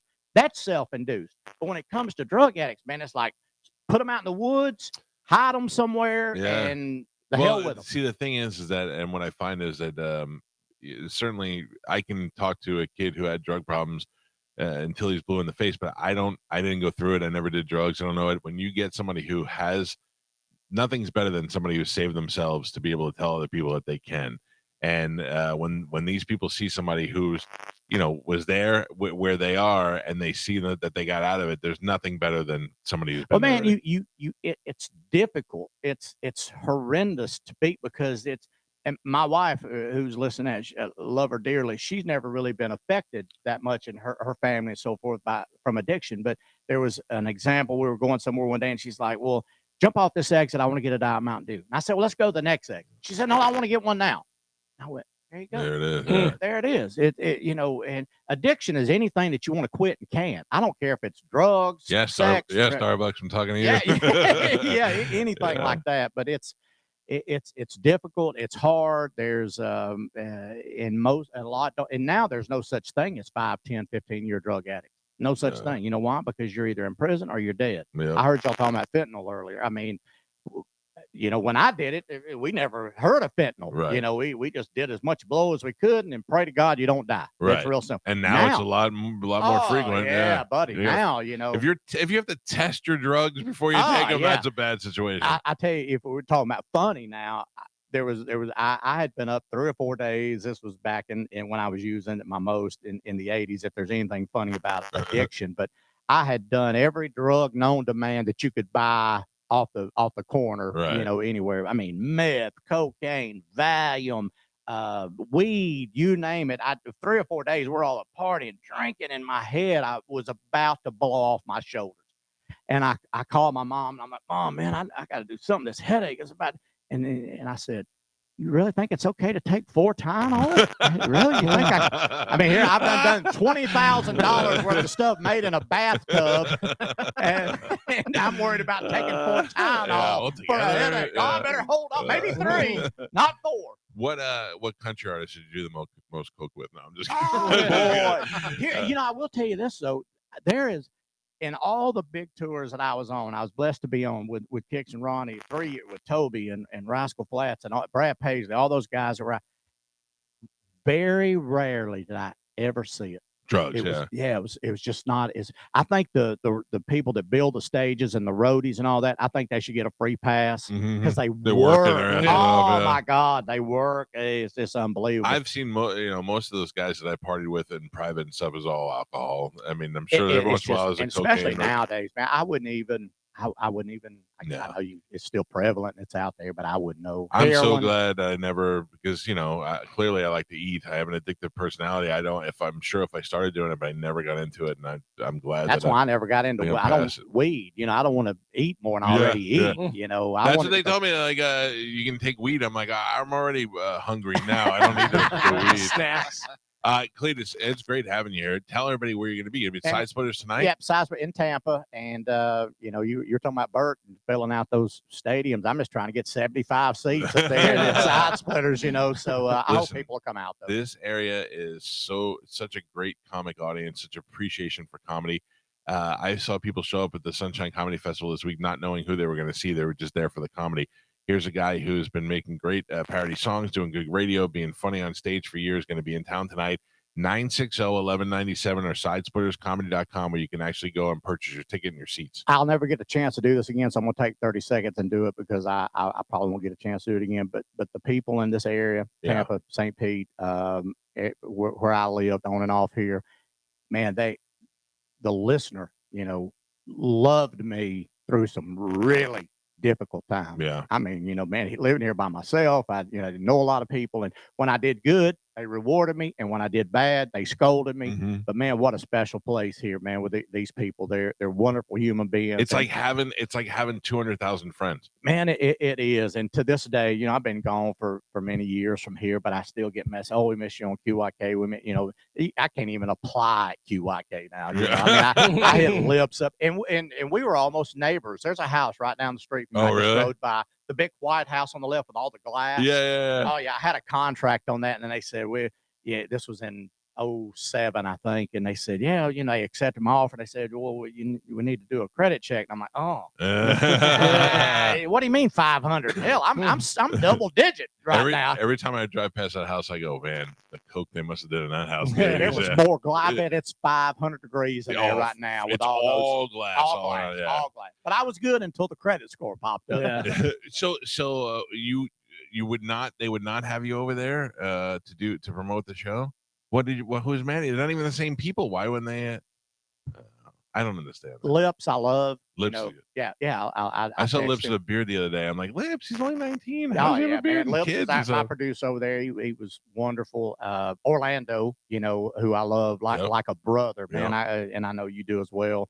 But Orlando said you'll do better with 30 minutes at Calta's place than you'll do for 2 minutes. I mean, honestly, on his show there, it's for what you're doing. I don't. Not against you. It's just a different audience. And I'll be honest with you, dude. I just shoot it to you straight. It hurts.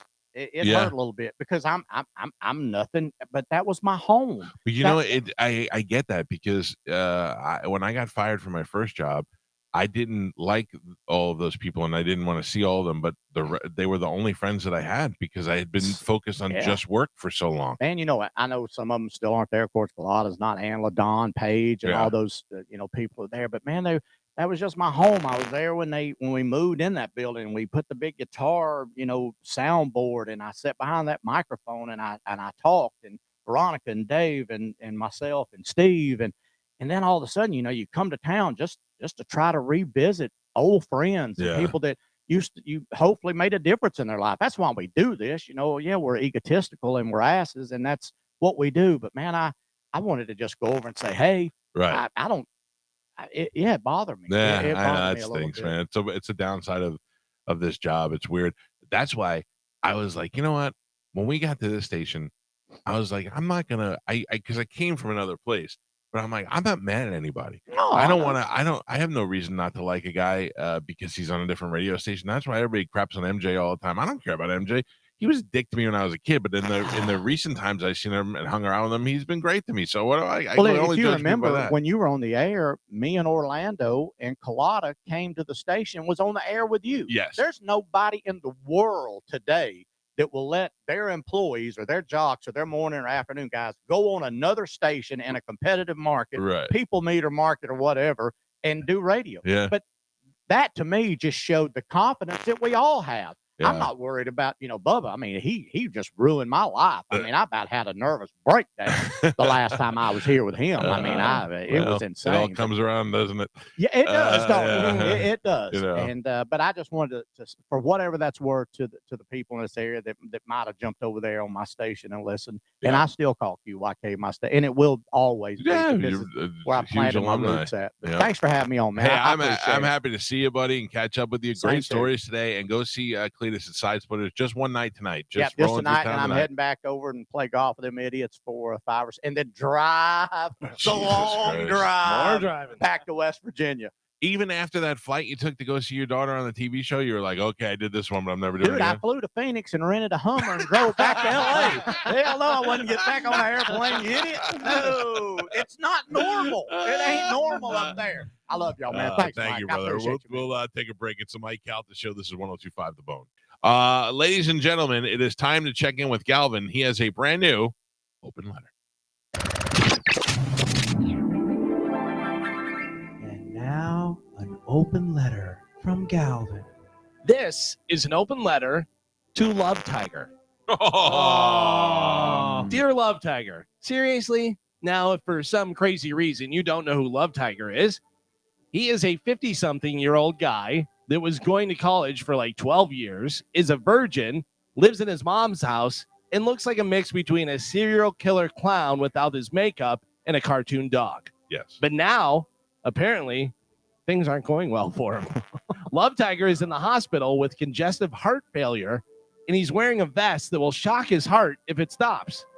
And that sentence has never been preceded by good news. Oh. His legs are swelled up and oozing. His toenails look like they were made by the Frito-Lay company. But here's the thing. It's not like Love Tiger was the epitome of health before. But he currently, as I'm reading this, is in the hospital, and that ain't good. Now, it's easy to blame Love Tiger and say that this is all his fault because he does nothing to improve his health or his life in any manner. But much like a real tiger that was born in captivity, he just can't take care of himself. I blame his caretakers, which in this case has to be his mother and father. Now, I've known Love Tiger for almost 17 years, and as far as I know, he was born in a vacuum. I have no idea about anything about his family or even if really he has one. But if you give birth to a kid and 50-some years later, that kid can't even cut his own toenails, you got to take care of that kid. But with all that said, let me add this. I get it. If you have Love Tiger as a son or a brother or whatever, after a while, you're like, enough already. It's time to tame this tiger. And by tame, I mean pillow on the face. But I think I have a solution for all of our problems. Mike, Yeah. instead of getting a monkey, what do you think about adopting yourself a tiger? No. Problem solved. I'm Galvin from the Mike Calta Show, and this has been an open letter to Love Tiger. Poor Love Tiger. Aw. So there's a possibility he's going to die a virgin. Oh. That's And are we I sure mean, he's still a I virgin? would Yes. take that action for sure. He's dying a virgin. Not even a possibility. I mean, Even we if he don't- lives another 30 years, he's dying a virgin. Yeah, I mean, let's take him and get him. Yeah, well, you're the only one that can fix that. Not true. I can't. Listen, We- we yeah, could you have somebody visit him and at least hand stuff. Carmen, you be a yeah, trooper. and You angels. be a trooper, Mike. I'm not giving him hands. He doesn't want it from me. Give an Oh, old You've fashioned. known him for longer, and you can do other stuff too. I'm not doing anything. He's a straight tiger. Although he did make out with who did he make out with? Medicine Man? No. I don't know. I don't think we had Medicine Man do that. mm-mm. But we could like, Love Tiger's made out with dudes on the show for sure. Yes. but we could pay for somebody, right? Like we could all pull our money together. You know, pull our money together. I don't Carmen. think it's going to be that much. Who do you for know? that? Who do you know that we could pool our money together? I don't know Because I'll anybody. make it a double. I'll take them too. I don't know anybody, but I mean, like they have like the Bunny Ranch and stuff like that. I'm a problem solver. All Okay. right. All right. He's in the hospital. He needs a little action, whatever. That Nurse Patty you talk about. The one that people send you and ask if it's crazy. Yeah, Patty. so it's Crazy Patty. Oh, I don't know. She's a nurse. I think you'd rather be a virgin. Well, Crazy Patty is a nurse. Well, that's true, too. right, yeah. Oh. I don't know. Maybe he's happy being a virgin. Probably not. Probably not. Carmen, let me ask you a question. No. What would it take? No. What would it take, though? Yeah, no. Nothing. No. Hundreds of grand. No. 100 grand, I might give him an HJ. Everybody's got a price. Yeah. Yeah, listen, I could start an OnlyFans and not have to touch anybody. Like Carmen, with nowadays and Carmen, age, no. Yeah. Carmen, you're saying could've. for $100,000 you wouldn't give him an old fashioned? No. I Get would. out I'm of going on the here. record as saying I would. Yeah, me too. Yeah. Okay, then go for it. Oh, you give me Be a good 100,000. friend. Give me Yeah. 100,000. Get the loan. I'll do it for $150. $150. $150. No, you already say no. You already say your price. Bargain. 150, 100. Gio we'll do it for a couple double Big Macs. Hold on. I a got second. that. So good. I can do that.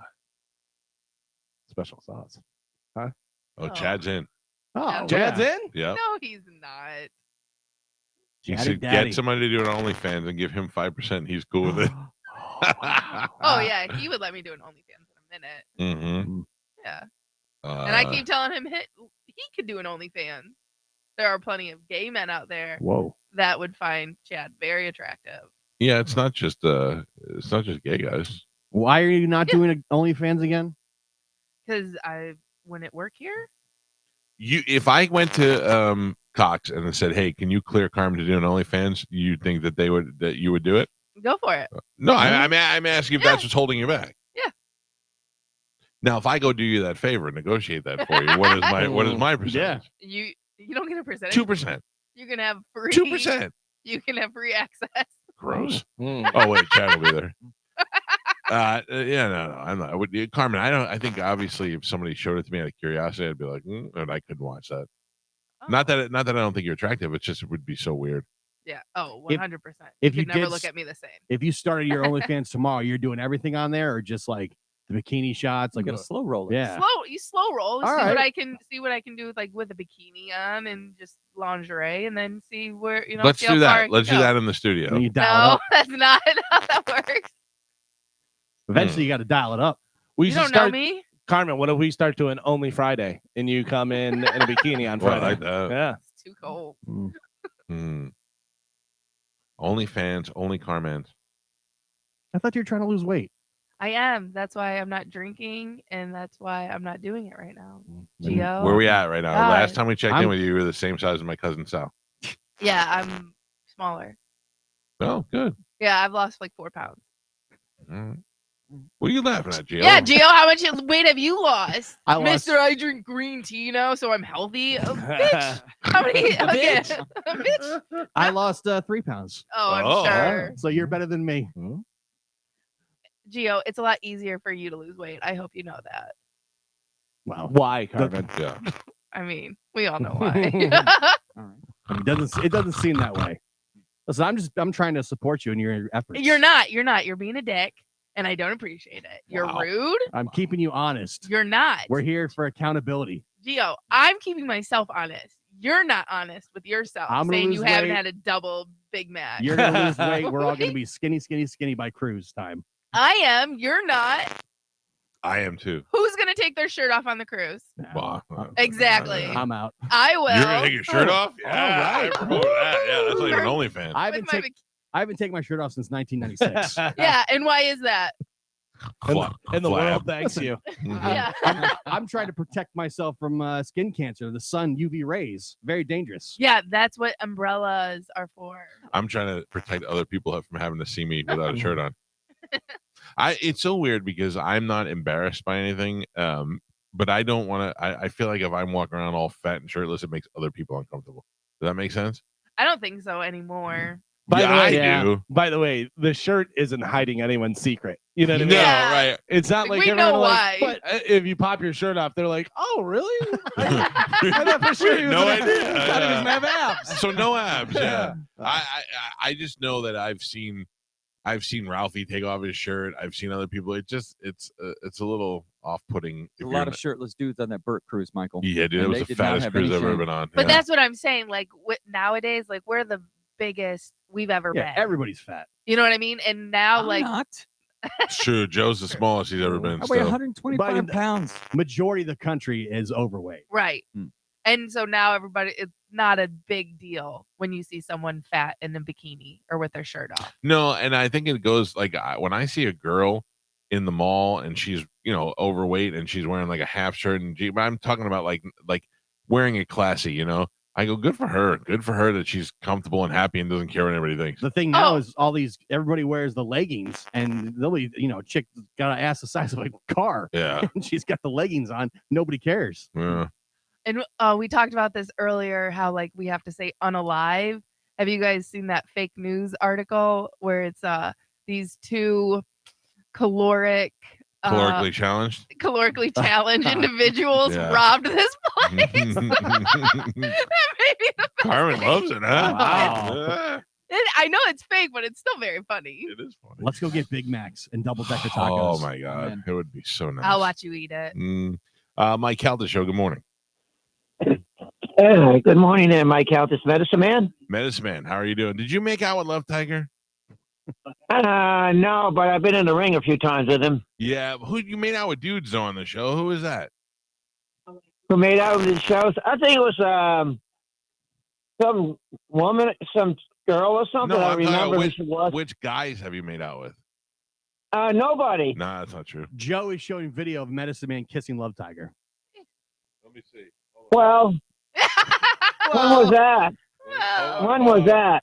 They're not quite doing it yet. They're close. Medicine Man looks like he wants it. Yeah. All right, hold on. I got to see how this ends who up. else is that? It's North Star. Lord Christmas. That's Yeah. Lloyd Christmas, Okay. Northern Star.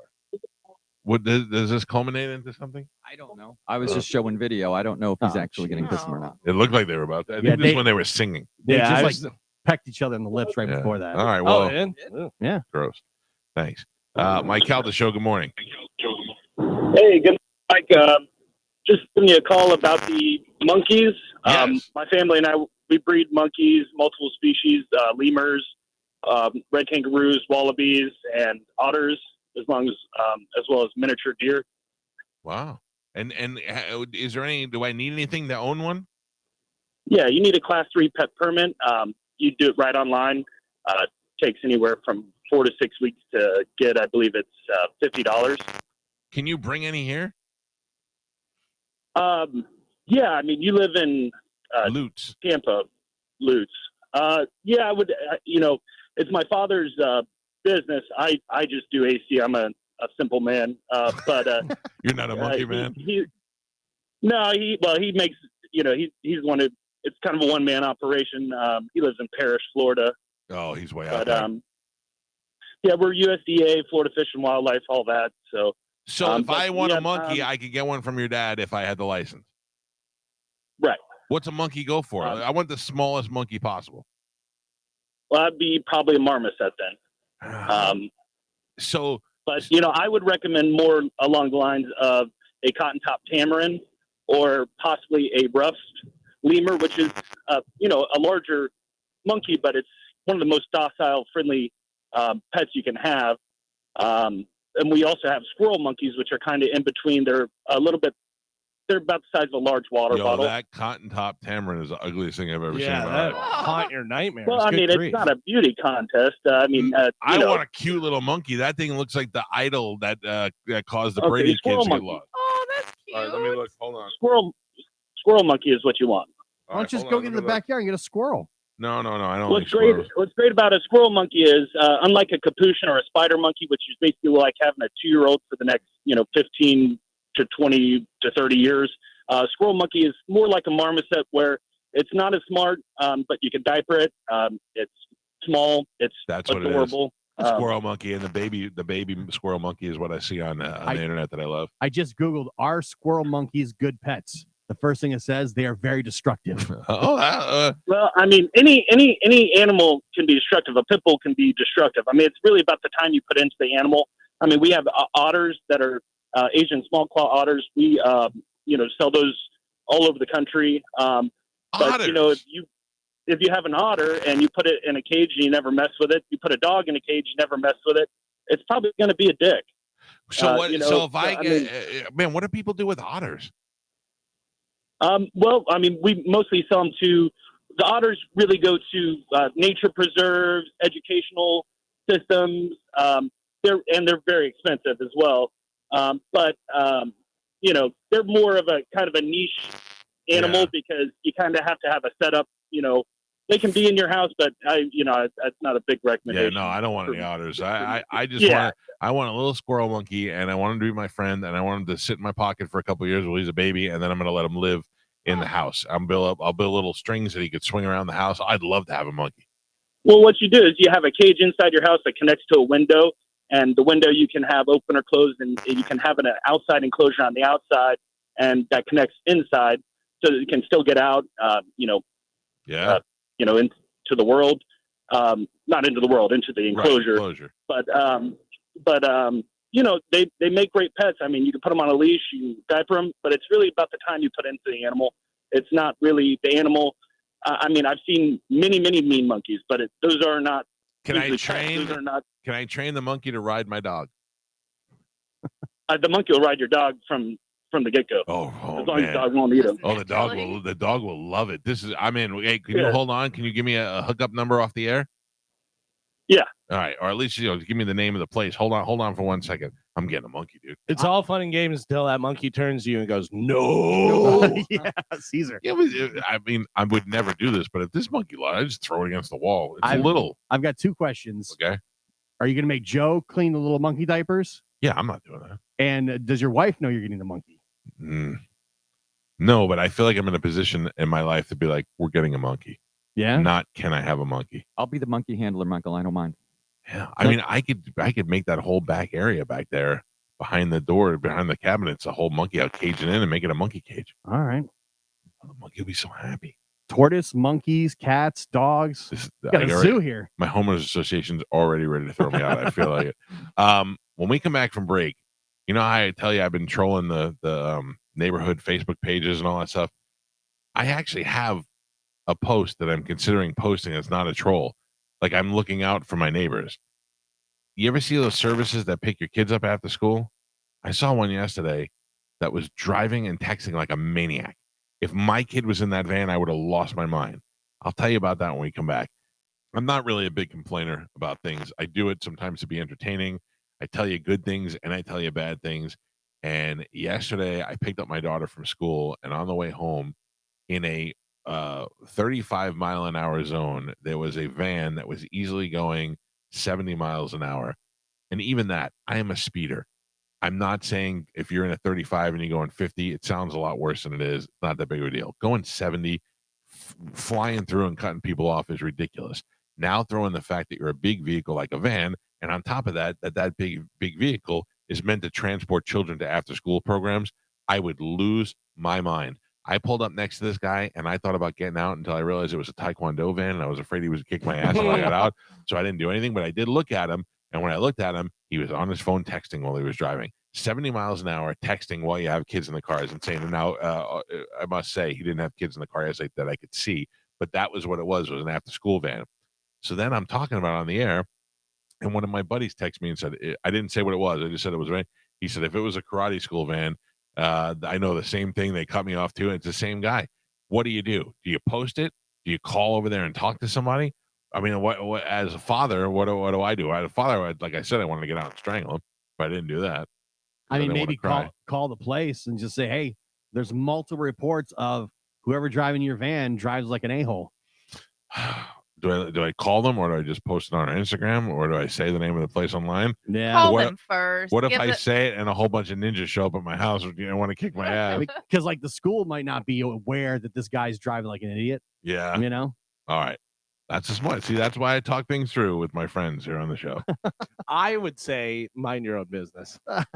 That is also why I talk to my friends. That's what I'm saying. Like, do I just mind my own business about it? What are you, cranky old man? But Galvin, he's driving fast. Meanwhile, this guy's playing Pokemon and smashing it. He's mad because he ran over one of his Pokemon while he was trying to get. I don't have a car full of kids in my car. You don't know whether he had kids. Yeah, but his whole idea is to pick kids up in an after school But program. maybe when he has the kids, he drives like an angel. That could be true too. That's true. Yeah. All right. So let's, and all in favor of saying mind your own business, say aye. Aye. And done. Thank you very much. You guys driving fast. It scared me. And texting. now I'm gonna call. Now I'm calling over there. Changing my mind. Unsafe. It scared my monkey. I hate this show. I hate it here. I could barely feed my tortoise when I got home. Sure. Thank you to Cletus T. Judd for coming by. You can see him tonight at Side Splitters. He'll be there doing comedy. He's a very funny guy. Go see him. Check him out, especially if you're in a good mood and you want to have a great night. Thank you for the open letter. Tomorrow we'll have an open letter rewind. Something else tomorrow on the show, I think. Spanish going to be back? Who cares? The show runs so fine without him.